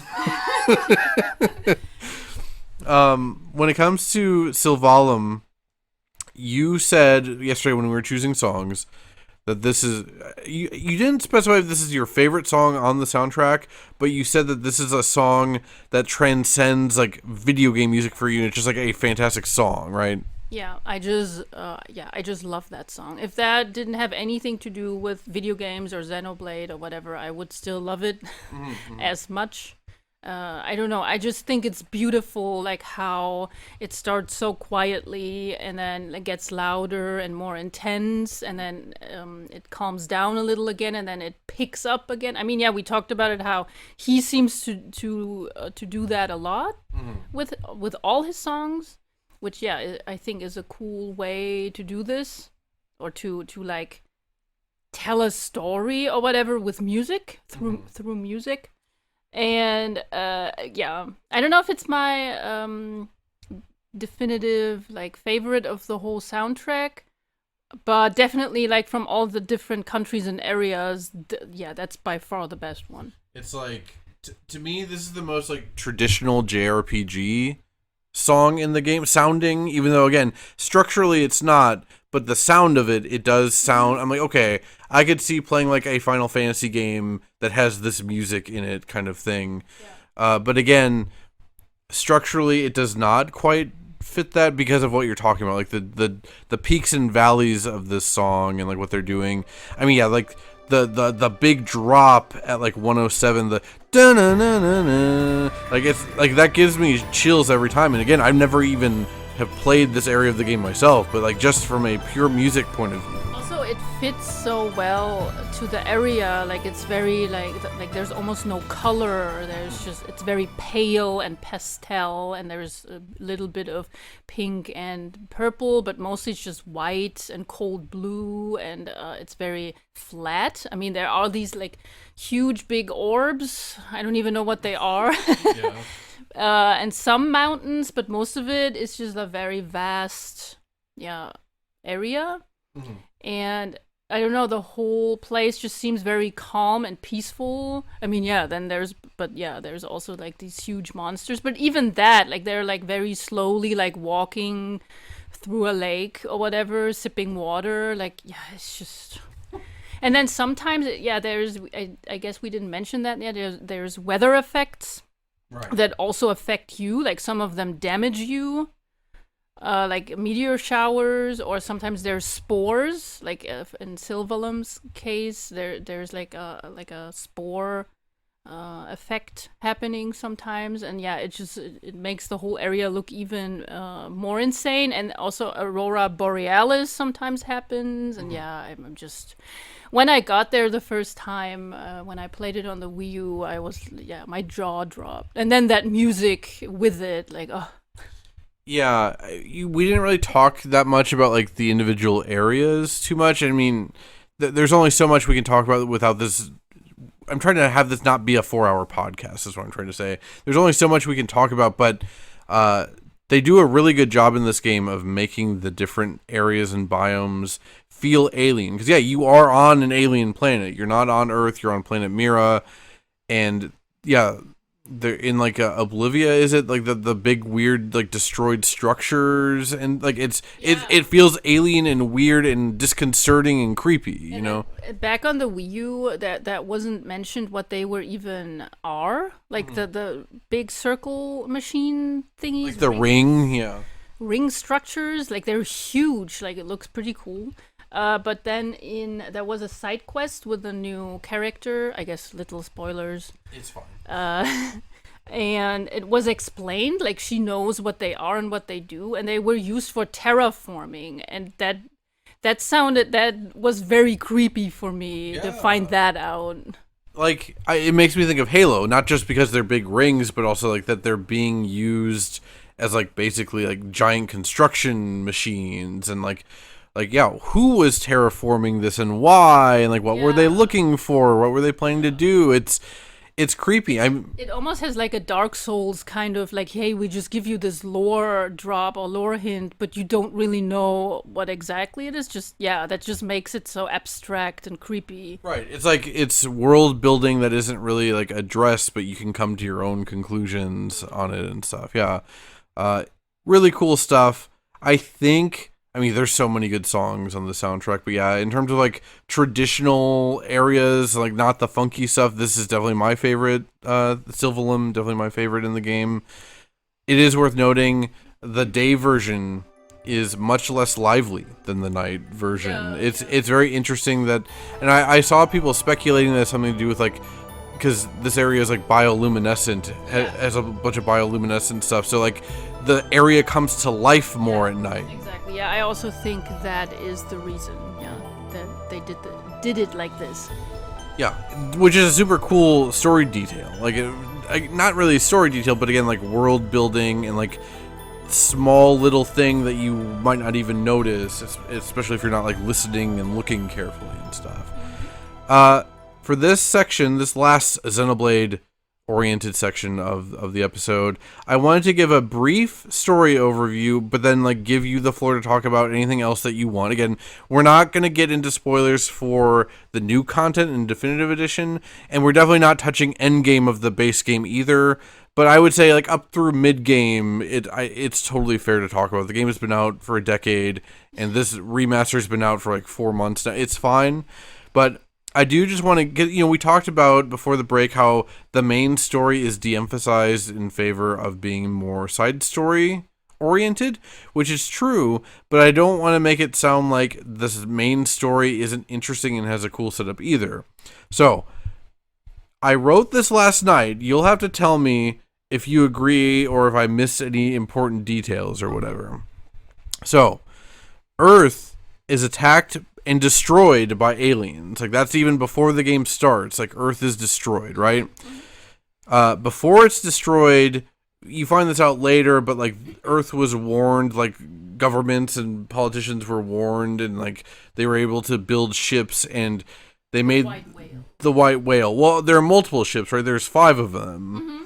But and the White Whale was the only one. Right. The White Whale, which is where New Los Angeles is inside of, is the only one, seemingly, that is able to make it to a new planet, and they crash land on planet Mira. You then create your own avatar that ends up being a member of Blade. I didn't remember what Blade stood for. I had to look it up on Wikipedia. It stands for Builders of the Legacy After the Destruction of Earth, which I think is the most forced acronym I've ever heard. But yeah, it does make sense. And then, yeah, it's just kind of up to you and the rest of your party members, like the other story characters, to kind of keep the last bastion of humanity going. Sorry, you gonna say something? Yeah, because the main thing, like the most important thing, is that they have like life support and it's displayed on like a giant tower, and I think it starts with 61% or something, and it keeps going down as you progress through the story, and that's like your main task. You have to find the life hold, Right. which gives you energy and your power back to even keep staying alive on this planet, to have like electricity, to have supplies and all that. Right, and even more importantly, we are going to talk about this. Again, I don't consider this that major of a spoiler, especially for a game that's been out so long. It turns out, you find out like in, I don't know, chapter like 4 or 5, something like that, that your body isn't your original biological human body, that you are in some form, you are controlling remotely like an android, basically. They're called MIMs, right? And that's really the main thing that you need the life hold for, and why you have this giant countdown going, because if the countdown reaches 0 and the power goes out, your consciousness is just gone, because the androids can't be powered anymore, and you're just dead at that. Right. And this was done because it was easier to transplant people off of Earth. Like they could fit more people on the ship, right? That's what they were saying. Because they're like, the people are, their souls basically are on data. Yeah. But yeah, that's basically the main story summary of the game. Again, I don't want to get super into detail, especially with endgame stuff, but go ahead. And that's also how Overdrive is explained. That's why you can't even do Overdrive, and that's also when it's unlocked, because you are an android you're a machine that can do this. Yeah, it's interesting. There's a cutscene that happens when like Overdrive gets like opened up to you, and also when you find out that you're controlling an android, where your character jumps in the way of an explosion to save someone, and they to save Tatsu. We won't even need to get into no pawn, but and like their arm gets blown off or something, right? Yeah. And like they think, like your character doesn't realize that they're in a MIM, but I think everyone else realizes. Like our character, like the backstory is that we forgot most of what happened after we like Elma gets us out of the capsule, like a live capsule or whatever, Right. when we landed on this planet. Like she finds us, but we don't have much memory of things. Elma being like kind of the main story character of the game, since your character doesn't speak, it's a voiceless player avatar. Elma is kind of like the main driving force of the story. Yeah. So yeah, that's kind of a basic summary of what's going on, again, without getting into the super nitty-gritty detail. Is there any story stuff you want to shout out, or characters or races, or even like sub-stories, side quests that you want to shout out as like things you liked, things that stood out to you about the game, and your favorite things, whatever? I mean, I like that there are so like the main thing I think about the whole story is that there's this one person, Lau is his name. He was on the White Whale and he made it to Planet Mira, but not his wife and his daughter, because and he's very angry and not skeptical, but how do I want to say that? Because he's saying that only like privileged people with money, important people got to be on the White Whale. Maybe, I think they also mentioned there was some kind of list or whatever. But yeah, his wife and daughter, they wouldn't let with him on the ship. And yeah, he's very angry because of that, and he wants to get back at them, at the politicians, at the people that are involved in the whole thing, like the Exodus, Project Exodus is what they called it. Yeah, that is like also what I found very interesting, that they were very critical about this whole thing, because it mirrors what like the problems that we are dealing with in the real world also, in a way. Obviously not, of course not with aliens, but who knows, if that would happen, it would be the same thing. Can you imagine if aliens like come down to Earth during a Trump presidency, like what we're gonna have to deal with? I don't want to imagine that. I had that thought back in his first presidency in like 2017, 18. I'm like, oh damn, if there's aliens and they land when he's president, we're just done at that point. Yeah, I mean, from my perspective, yeah, I do think the themes of this game, again, JRPGs often lean into existentialism and like criticism of like power structures and stuff. That's a very, very common theme of RPGs. Like half of every RPG is criticizing like religion in some way or another, right? Like Final Fantasy X, the whole thing is talking about organized religion and the problems that can cause and whatever. But that said, I do think the themes of this game hit me, at least, way harder in 2025 than they did in 2015. Again, I don't know if that's just because I'm older and understand more and I'm more sad and jaded and cynical, or if it just actually is just more relevant also. I think it's probably both. Yeah, I don't know that I have any other like specific things I want to shout out besides, again, mentioning the Manon. I just really like the weird little dudes. But yeah, I think the game does a good job of balancing its serious, like, overarching story. Because, you know, there are two sides to this game. There's the main storyline, which is very sci-fi, dramatic, like, you couldn't have higher stakes. Like, it's literally the end of humanity, basically. And then sub-stories where you're, like, delivering pizza to little Jawas and, like, inventing time travel and stuff. Like, the daily life stuff is just also very cool, and slice of life stuff that you do, and you just help people inside the town. And, that's something I wanted to touch on real quick. Was just I think this game got a lot of flack at the time for not having, like, people saying the story wasn't as good as Xenoblade 1, right? Which is the only other Xenoblade that existed when this originally came out. And I find I disagree with that as someone that, again, played 60 hours of Xenoblade 1. Like, again, yes, the main story is de-emphasized and there isn't as much main story here as in Xenoblade 1 or even the other ones. But that's not the point. It is meant to be like a daily slice of life anime, and then you get to the main story progression points. Also, I don't even view that as separate. I think the main story is also elevated and told with all these small little side stories. Right. Like, they're very important. It's not like they're just like, oh yeah, we do this weird little thing on the side. It's like the Yakuza games, right? Where, like, yes, the main story of the Yakuza games tends to be like kind of melodrama, J-drama stuff, but not in a bad way. That's not a criticism. I love them. But, like, then the sub-stories are super silly and goofy usually. Though sometimes they can also be very heartfelt and whatever too. And I think people view that as like a disconnect with how Yakuza tells stories, whereas I view them, it's not. Like, it's just, they're two halves of the same whole.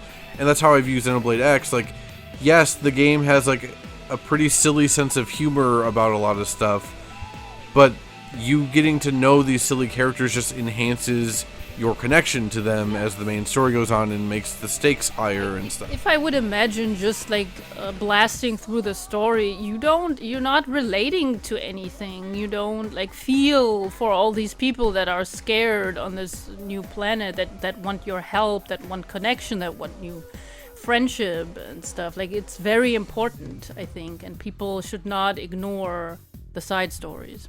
Yeah, I generally, that's always how I recommend people play Yakuza games, is that you want to do all the sub-stories, or at least any that you run into, just so you get a feel for what it's putting out there. But yeah, I figured it was worth talking about the story on that level, just to emphasize that, like, yeah, this game gets some flack for its story, but I actually don't think that it's warranted in that regard. Also, it has a very, very big twist at the end. Yes, that's true. Lastly, on Xenoblade, we should briefly talk about Hiroyuki Sawano, the composer. That said, most of what I wanted to say about him, we mentioned like very early on, I think, with Black Tar, and basically that people were just a bunch of big gamer babies complaining about lyrics and rap in their RPG. Real quick, though, Sawano is mostly known for his work composing anime. Specifically, yes, we all know he's the composer of Attack on Titan. That is definitely the thing he's most well known for. And you can definitely hear it in Xenoblade X. Like, I can hear songs that sound... Some of them, yeah, with some of I've them. never even seen a single episode of Attack on Titan, but yeah, I've like seen the intro or something, yeah. Yeah, the intro of Attack on Titan is very iconic at this point. I guess he also really likes to use German. Yes.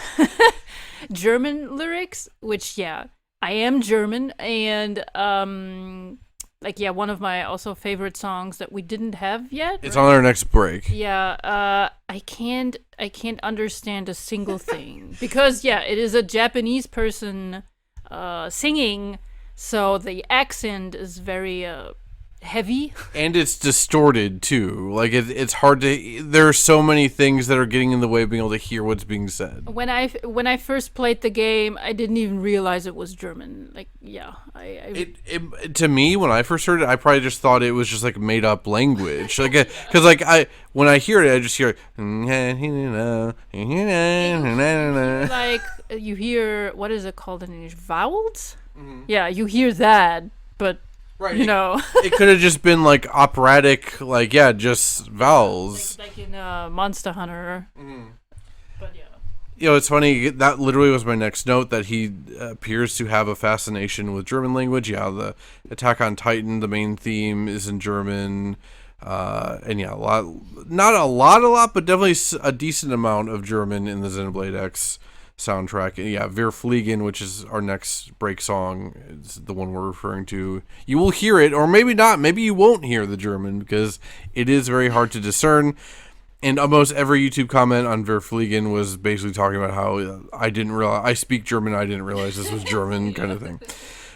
He also composed for stuff like Mobile Suit Gundam Unicorn, Seven Deadly Sins, and I think the most recent thing is Solo Leveling, which I think is a pretty big anime right now, but I don't know anything about it. There's also like another mech game. Like, I keep seeing like a commercial on Twitch. Mecha Break, I think is what it's called. Yeah, and then I already heard, this kind of like sounds familiar or whatever, and then they in the corner on the screen it showed up that it's him and someone else. I think he did the theme. I don't think he composed the whole game, but I think he did the theme. But I guess they probably thought, mechs, maybe we should get that guy.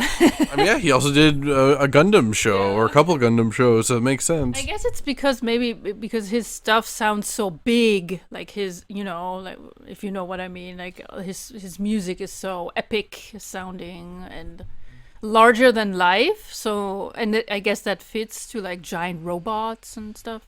Yeah, there's a certain bombast, and also a lot of his songs I feel like sound very like engineering-y. Again, we talked about like the Manin ship, like the beginning of that is very like industrial. Yeah, industrial, but also not. Right. Just a tiny bit. Like, it's not full on like industrial, but it is like a little bit. Yeah, like futuristic industrial, I guess. Yeah. The main other notes I had about, I didn't look too far into him just because I don't feel like researching a bunch of anime that I'm not gonna watch, kind of thing. But yeah, Xenoblade is like by far the biggest video game that he's worked on. Like, it's not even close. Most of his other video game stuff was like anime licensed games and whatever. And yeah, most of the other stuff I wanted to mention here, we actually already talked about with Black Tar. With, the soundtrack had a very mixed reception when Xenoblade X first came out.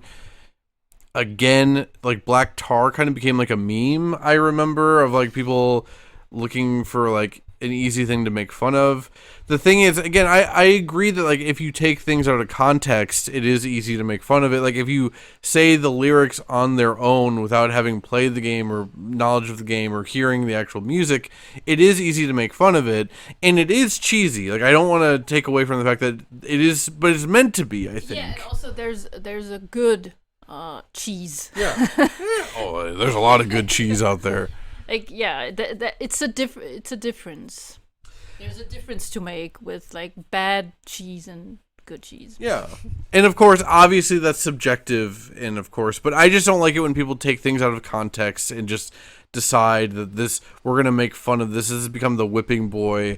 Seth and I often bring up the laughing scene from Final Fantasy X, and that scene gets taken out of context. It's like, this voice acting is so bad. It's like, you understand that they're literally forcing the laugh. Like, that's the story, that they're forcing themselves to laugh.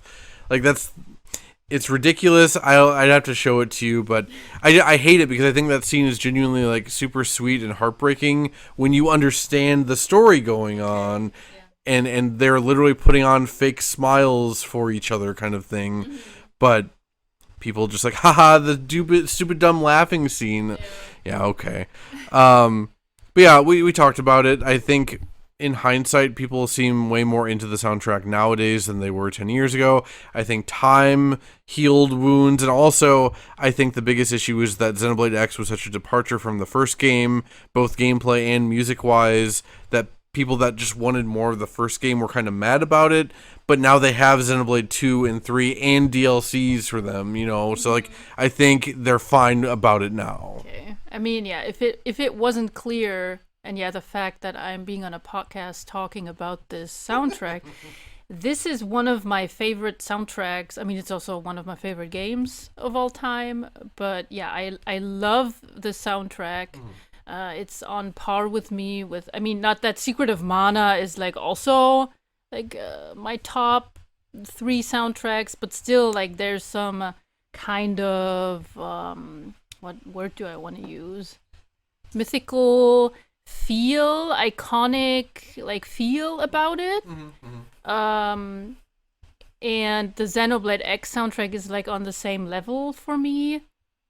It's just so, I don't know, like there's something very special about it, and also to the point where like it's so closely tied to the game itself, and it shapes the game and the atmosphere of the game so much. And the same thing happens with the Secret of Mana. I have the same feeling with the Secret of Mana soundtrack and the game. Right. So that's what I mean. Yeah. And yeah, I bought the soundtrack on Amazon, I think it was, like back then, when I played it on the Wii U. It has like 4 discs, I think. And that's also where I found out in the booklet that the lyrics of some of these songs are in German. And I was like, I was reading it just out of interest. I was just, going through the booklet. I was like, what? It's German? Like, yeah.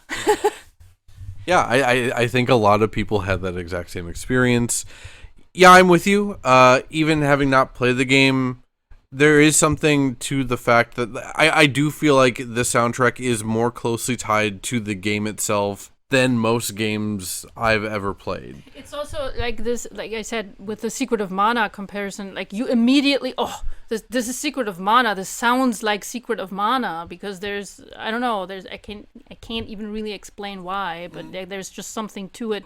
And yeah, it's the same thing with the Xenoblade X soundtrack that you're like, oh yeah, this sounds like, right, this is Xenoblade X. And again, I think that came about largely because this dude mostly composes anime. And like, so you bring someone in that he makes music, but in a different medium, and have him just do his thing, and that makes something unique and new and special that wouldn't have otherwise existed. You know, like I know Yasunori Mitsuda worked on Xenoblade 3, and Yasunori Mitsuda is like a top 3 video game composers of all time for me.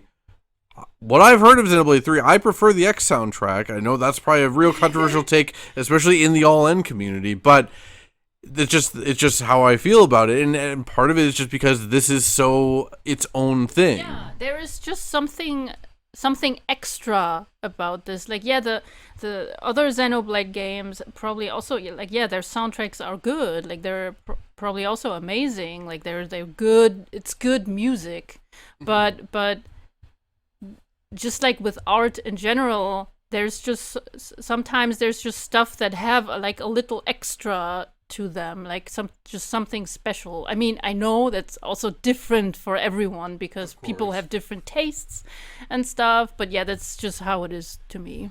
I just love the idea of people listening to this podcast that love Xenoblade 3 or whatever, and then you're saying, yeah, it's good. Like, I didn't hear that much, to be fair. I didn't hear that many songs, I guess, from Xenoblade, from the other games. But what I heard, yeah, it's good. It's very good. Yeah. Let me underline this, because I always make jokes about us never doing a Xenoblade 3 episode. It's not because I think the soundtrack is bad or anything. It's because I'm worried about how big of a soundtrack that is, that it would... let me put it like this.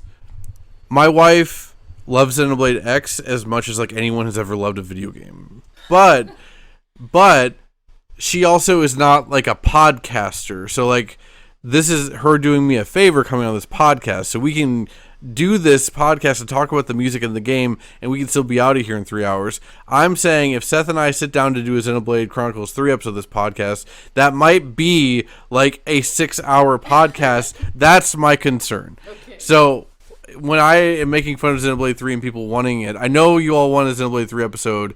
I would like to do it at some point, but it's just the scale and scope of it and how I know Seth and I are about this kind of thing that it would maybe become difficult to do. But I do, what I've heard of the Xenoblade 3 soundtrack, it's fantastic. Xenoblade Chronicles 2, actually, I think, is maybe my pick for most underrated of the Xenoblade Chronicles soundtracks. I really, really loved the 2 soundtrack. In fact, that's what got me through, because I didn't really like the story and characters of that game very much, but the world and the music really pushed me through. That said, let's go on our next break. We are breaking for the aforementioned Wir Fliegen, which is We Fly in German, and Noctilum, the Glowing Forest Night, and we will be back.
And that was Verfliegen and Noctilum. What was the whole title of Noctilum? Noctilum, the Glowing Forest Night.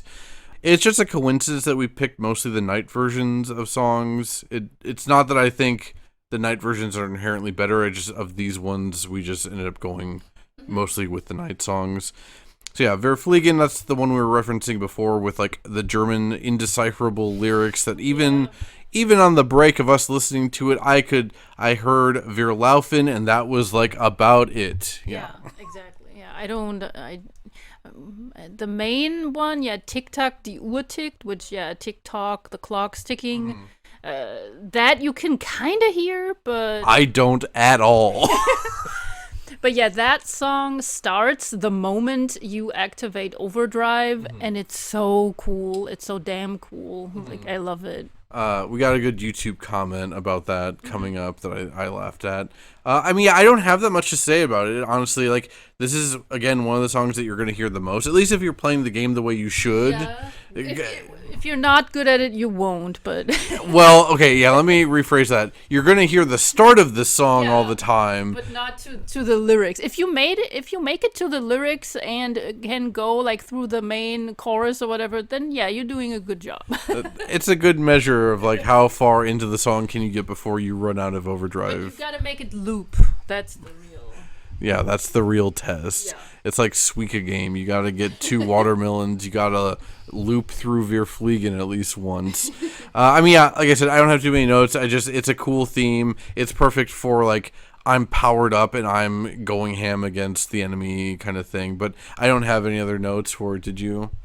I think I mentioned that before. It's just that the song helps a lot with, like, staying focused. I feel like, at least to me, it helps because of the rhythm, I guess. And I mentioned how I feel like it almost is like a rhythm game if you activate Overdrive. So I feel like, especially when you first start it, it's like it's just like it's starting up and it's just like drums and like synth and stuff, bass, like it. Again, you jokingly said this earlier about like locking in, but it actually is kind of like a lock-in moment kind of thing. But yeah, I don't have anything else to really say about it. Also, just the fact that there's the normal battle theme, but then the moment you activate it, like that, the song changes. Yeah, that's a good point. I love that. That is a good thing to mention. This song, it doesn't matter anywhere you are in the game if you activate Overdrive. This is playing even against super bosses and final bosses. This will overlap that. We'll get into it with the YouTube comment in a minute. For Noctilum, look, I just love pan flutes. Like, I kind of saved these two because I figured, we'd be winding down and ready to be done with the podcast or whatever. So I kind of saved these, like, ones that I don't have many notes for till the end. But I do truly love pan flutes.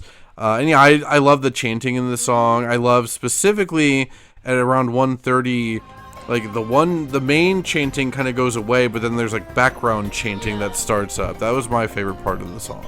And it's like more like a jungle like forest area, and I think that fits very well to it. Yeah, it feels very like tribal and like primal here going on. Yeah. It's cool. It's not to me it was like the least distinct of the areas in the game that we've played. Like in terms of like how it looks and like as a biome and whatever, but yeah, it's a cool theme. It's a cool theme for just the whole soundtrack is pretty cool. Yeah. Are you ready then to get into my favorite section of the show and your least favorite section of the show? I never said that. You said that for me. Okay. I'm referring, of course, to the YouTube comment oversharing corner. This is the section of the show where we read off any funny, memorable, interesting, or downright insane comments we've stumbled across while grabbing songs for this episode. Normally, Seth and I go back and forth reading these to each other, but because of the way we're set up, I'll just read these all to you so you don't have to bend over and at weird angles to look at the computer screen. This first one we've got here is from YouTube user Milinko Howard. Commented on Black Tar Battle on Foot 4 months ago. He says, "This playing in the Tetris 99 X theme is epic." Because remember, Tetris 99 does all these crossover events with other Nintendo franchises and stuff. I knew there was a Xenoblade X skin for Tetris 99, but I didn't realize it must play tar. It must play black tar while you're playing with the skin, which is very interesting. Know that at all, that there even was like a Xenoblade X event in Tetris 99. I think basically like every Nintendo first party game over the last like 5 years has had a Tetris 99 skin that you could get. Even like remasters, like Kirby's Return to Dreamland even had Tetris 99 skins. I just thought this comment was very interesting. One of our most beloved episodes in the community is Tetris Effect that we did like around a year ago. And it's funny because that soundtrack, I mean, you saw me playing it before. It's mostly very like calming, soothing, like world music. You sometimes get into some crazy tribal chanting and flames bursting out and whatever, but it's mostly very chill. And then I'm just imagining like black tar, if that was in Tetris Effect. There's like space whales splashing through the ocean, but also black tar is playing. It made me laugh pretty hard when I saw this. This next comment, this is my favorite comment of the episode, and honestly one of my favorites in a while. We've got YouTube user Hey Yo Yo 10 Gaming 4 commented on Manon Ship Sky Above NLA 3 months ago. Playing Definitive Edition blind, as in he never played the original, he was playing it for the first time.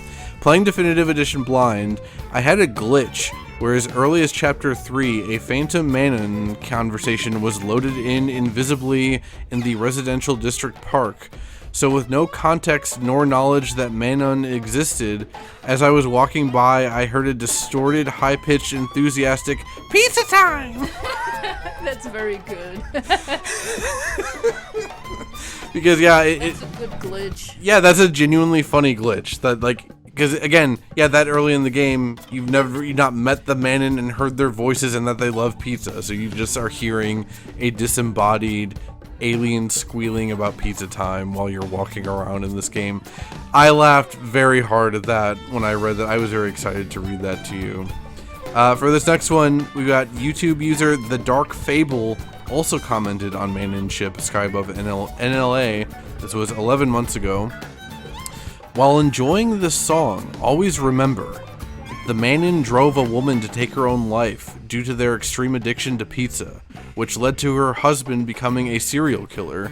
And this is a real side story in Xenoblade Chronicles X, because someone asked if it was a joke, and then they responded with, no, it's this, the title, what I didn't write down, but it is actually a real side story in the game.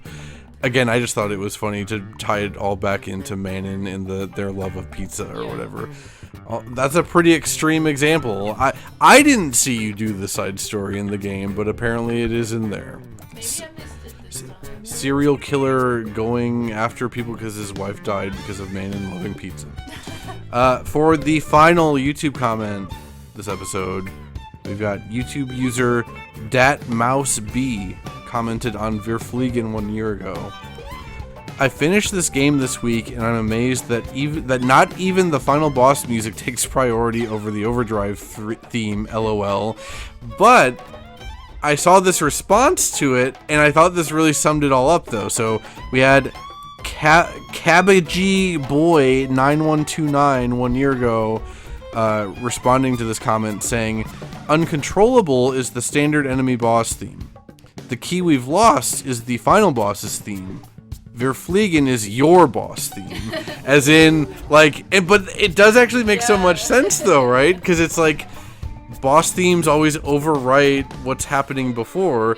And yeah, Verfliegen always overwrites everything. And you are the most powerful thing in Xenoblade if you're properly doing Overdrive. Yeah. Yeah. I thought that was a pretty good comment. But yeah, that has been it for the YouTube comments. They're actually, you know, again, I was trying to get through this episode quickly, but also there just weren't that many good ones because, again, when the remaster got announced, all the comments just flooded through like, yeah, Switch version, and it's not fun to read those off on a podcast, but I'm glad everyone's happy. Glad we all made it. We do have a couple voicemails to get into. Do you want to go ahead then grab my right earphone, and let's see. We've got a voicemail from Adam first. Let me pull this up here. What's up, Bit Harmony crew? It's Adam here. Long-time listener, first-time caller, as they say. But I wanted to take the opportunity to drop a quick message about the Xenoblade Chronicles X soundtrack. I'm a big Xenoblade fan, but I'm getting to play the game for the first time this year. I had just resigned to the fact that this game was going to stay stuck on the Wii U, and I think we all did. never had the opportunity to own one. I kind of skipped that Nintendo generation, sadly.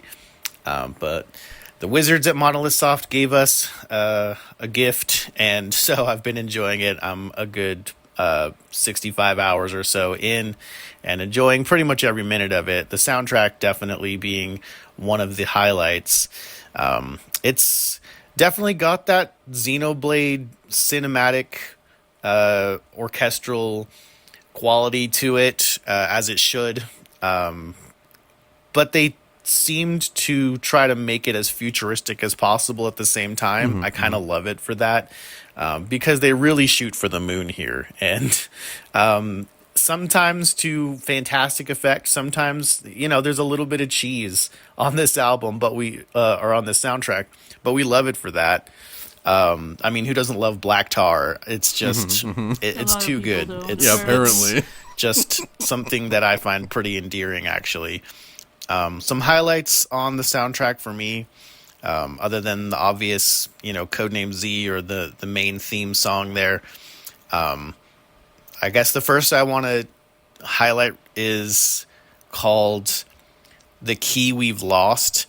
And it kind of just sounds like if you wanted to get someone to listen to this soundtrack, this sort of has a little bit of everything. The first kind of movement, which is interesting. I love that a lot of tracks on this album have multiple movements, and they don't always necessarily sound exactly like each other. This one has that kind of futuristic, crunchy guitar, nu metal sound that you hear all throughout the album with the synthesizers and, let's make this sound computery, like it was concocted in the most futuristic recording studio that you could ever dream up. And it's got some of the, J-pop vocalizations and the rapping, but it's actually more subdued here. And I think it's got a little bit of everything. I love it. The next one that I kind of was surprised by is called Z15 Field. And it feels like the Xenoblade aquatic ambience. It's got this kind of really fun but relaxing sort of, I guess, tabla style drums, like the Middle Eastern drums that have this tonal quality to them. It's just really relaxing, and it's just got a great groove to it. And then the second movement comes in, and it's very Middle Eastern sounding. It gives me like Spirit Temple from Ocarina of Time vibes. These are just a couple tracks that I found myself going back to as I was listening through the soundtrack, driving to and from the office this past week. But looking forward to hearing the episode, and looking forward to what the rest of this game has in store. It looks like it's probably going to be a good solid 120-hour game for me.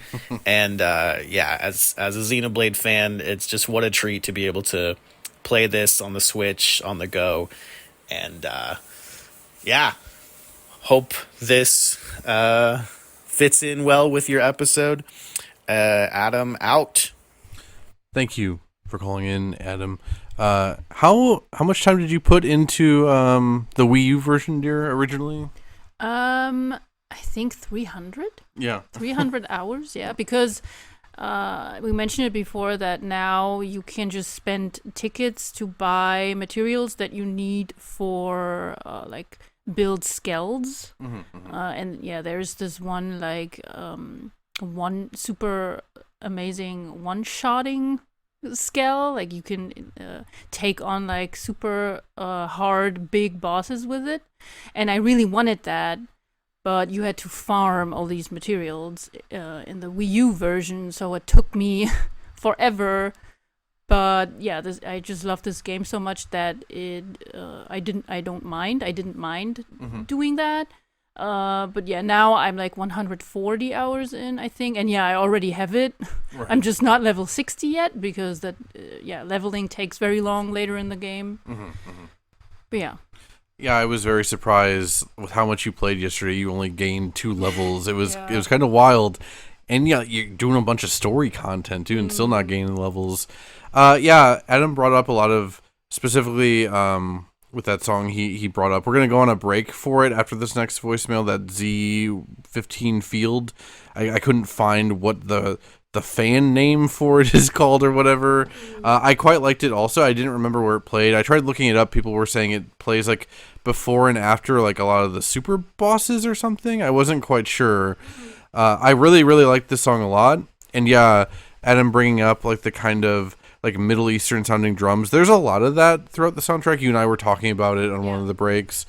And yeah, I thought this song did a good job of exemplifying that.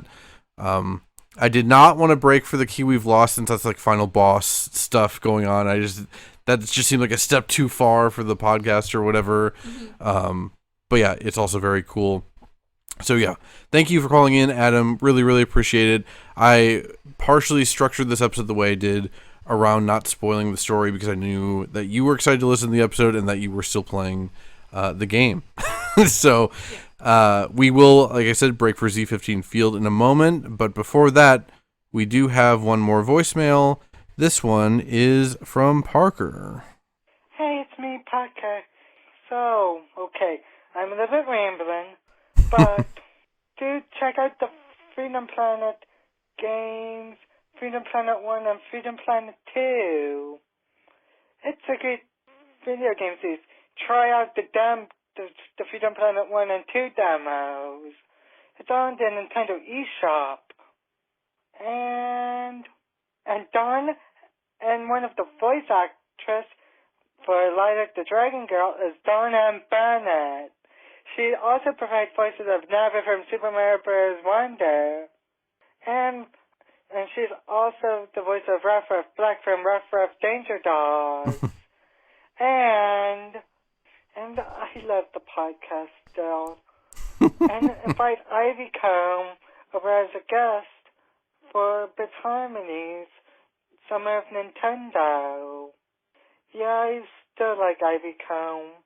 I told him you guys gave him a shout out via Twitch. He's a great musician, hands down, the best musician ever was. Okay, I have to go now. Bye, and hope this message finds you well, Seth. Yeah, so Seth, we hope this message finds you well. Matt can just go get I guess.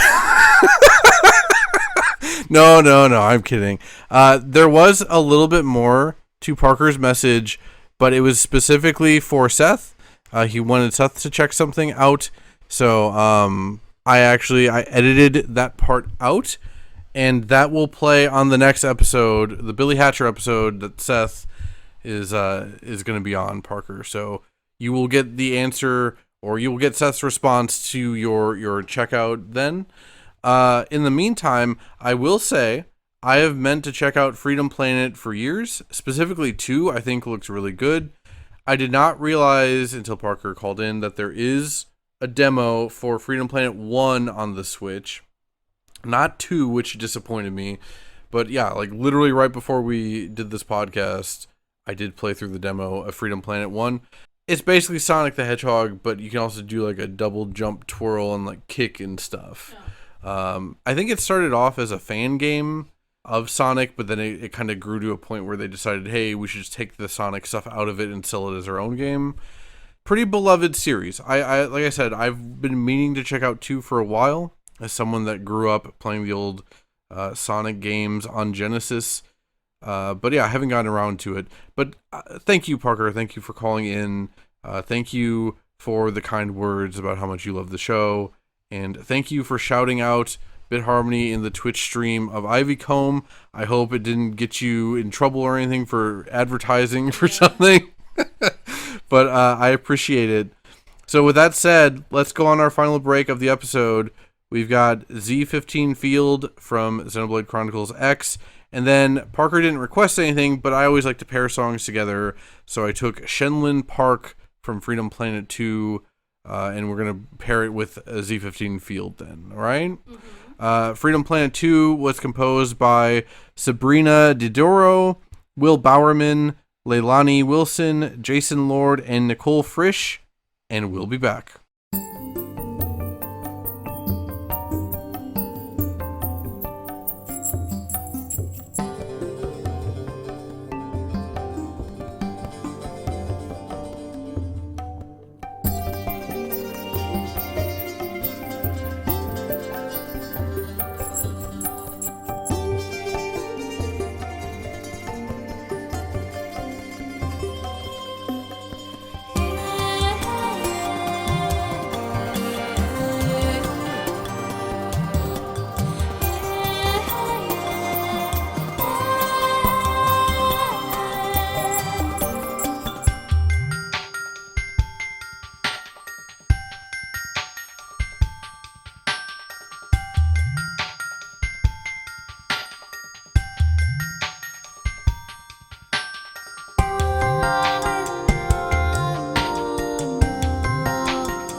And once again, that was Z15 Field from Xenoblade Chronicles X and Shenlong Park from Freedom Planet 2.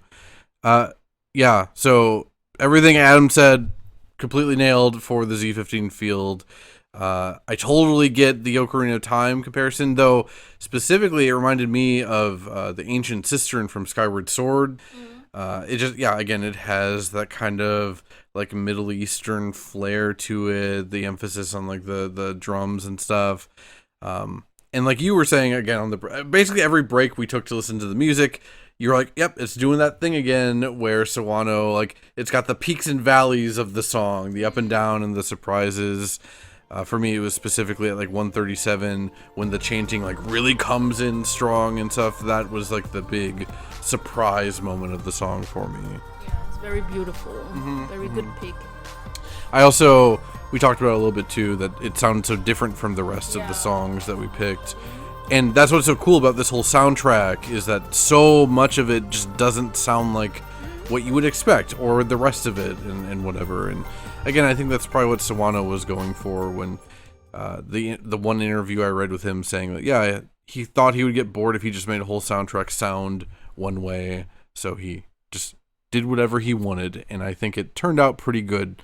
Hope you enjoy the rest of the game, Adam. I know I think you're probably the biggest Xenoblade fan that I know personally. He was talking, when he beat Xenoblade 3, he was talking about he beat it at like 2 a.m. or something. He was just sitting there in his basement crying afterwards. For Shenlong Park, I mean, there's not much for me to say here.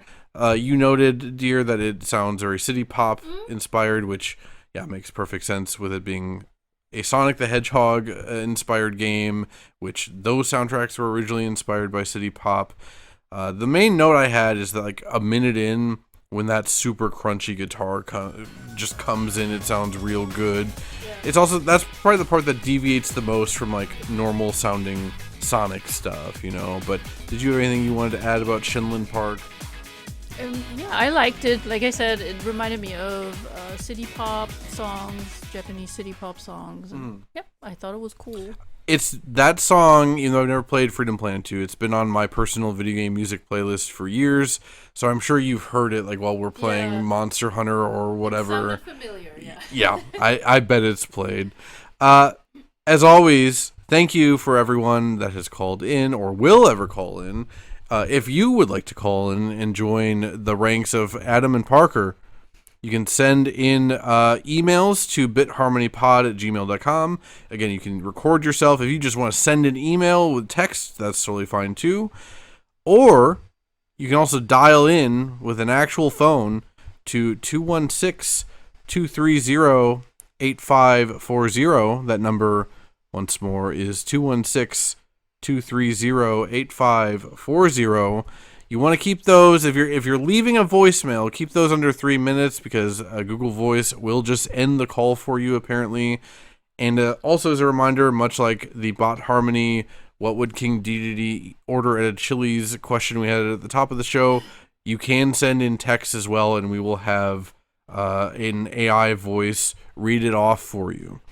But that has been the bulk of the episode. Again, dial in, send us voicemails, connect with us in any way you see fit. You can also comment on Spotify. If you're on the Patreon, you can comment on episodes there. In the Discord, the Discord is free. You do not need to be a member of the Patreon to join that. Links to all of this are in the show notes. As always, we've also always got links to YouTube playlists for the episode, where I put in every song we broke for and that played in the background. I make a playlist for you, so check that out if you want to. The next full episode of the show is on August 10th. That is going to once again be Seth and his friend JB talking about Billy Hatcher and the Giant Egg. I am very much looking forward to that. I know I keep saying that, but I think it's because it'll be the first episode that I'm not actually in, and it makes me excited just to hear a show without me. That sounds very depressing, but I don't mean it that way. However, before the Billy Hatcher episode, in between Xenoblade X and Billy Hatcher, we will have a Patreon exclusive BitHar mini episode on Elebits, and that's going to be dropping sometime next week. We don't know. We'll figure it out later. And again, a reminder that minis are exclusive to people that back us on Patreon at the $5 or higher tier. Again, you should join Patreon if you like this show. There's plenty of BitHar minis to go around. Plenty of exclusive podcasts over there. Seth does multiple Patreon exclusive podcasts, actually. The All-In Side Quests, where him and sometimes I talk about things that aren't Nintendo related. He's also got the $2 Hero Cast, a weekly kind of audio diary from him that is recorded live with a chat audience and stuff. Just fun stuff all around over there. Plus, if you give us money, it helps support Seth and I and the show in general. I can tell you that Donkey Kong Bonanza, my copy, was paid for with Patreon money. So you have already supported us by being a part of it, and please continue. God, we need money. And speaking of supporting us on Patreon, we do have a list of patrons to shout out at the end of every episode like we always do. At the Triforce tier, we've got Adam Caparello, who you heard call in earlier in the episode. We've got Bowza, Quagmire, Dan and Luma, Daniel Hinojosa, SAZ, Foolish Fuji, John Cummins, Josh Vaughn, Liger Woods 330, and Uncle Randy. And that's not some weirdo, that's Seth's actual Uncle Randy. Just to make it clear, someone isn't running around calling themselves Uncle Randy. It's Seth's actual Uncle Randy. And then at the Golden Banana tier, we've got Big Dogs Only, Bill Tucker, Gamer Jason, Liam D, Marcus O'Neill, Phelan Ward, Rob Yapel, Shy Guy, thank you Shy Guy, Sean Ashton, Solo, and Sparky. And again, we thank each and every one of you every episode for a reason. Just thank you for putting your faith in us to put out a good show, at least sometimes. I hope this is one of those times where we put on a good show. Me too.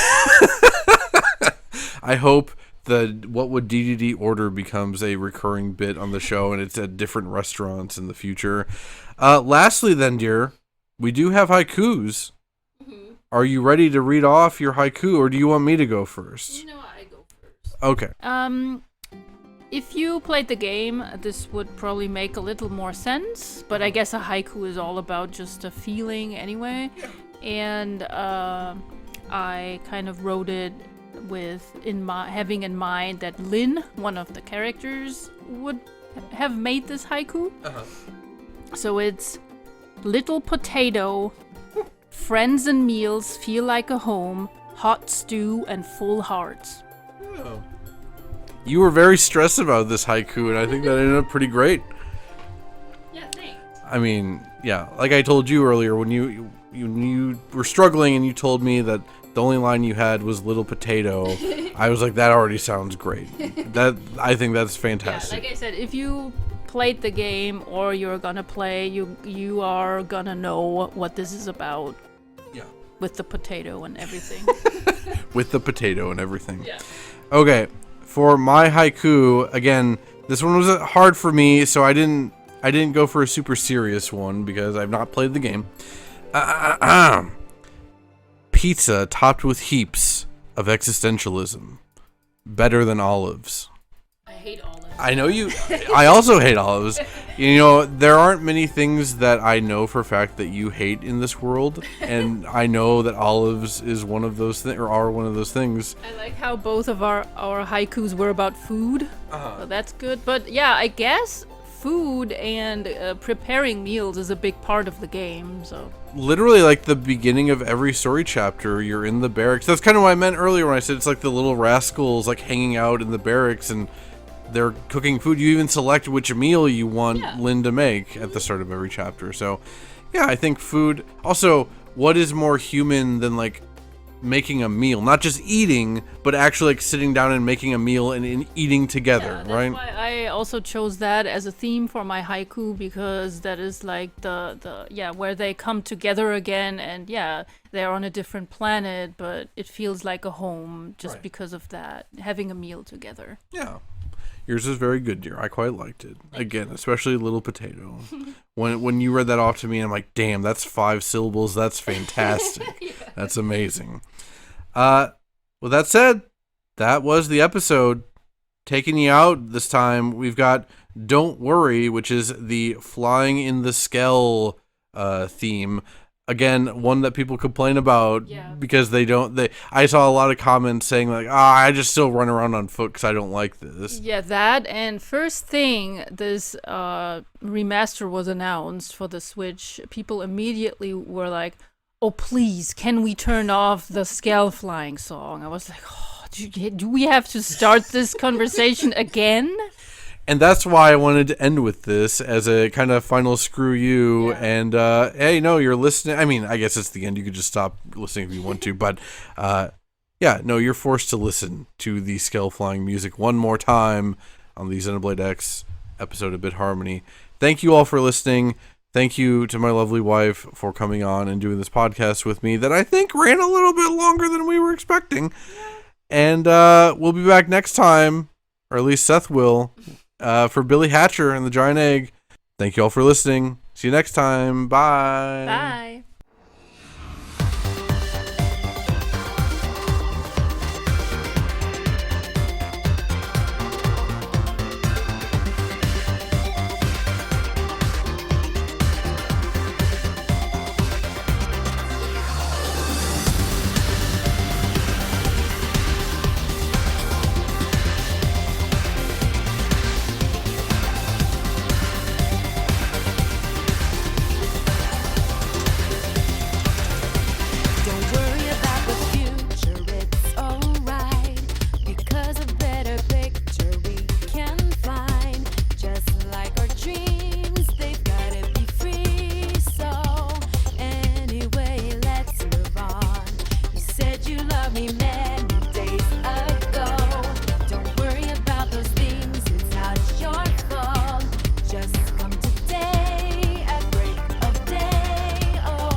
We can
Matt can just go get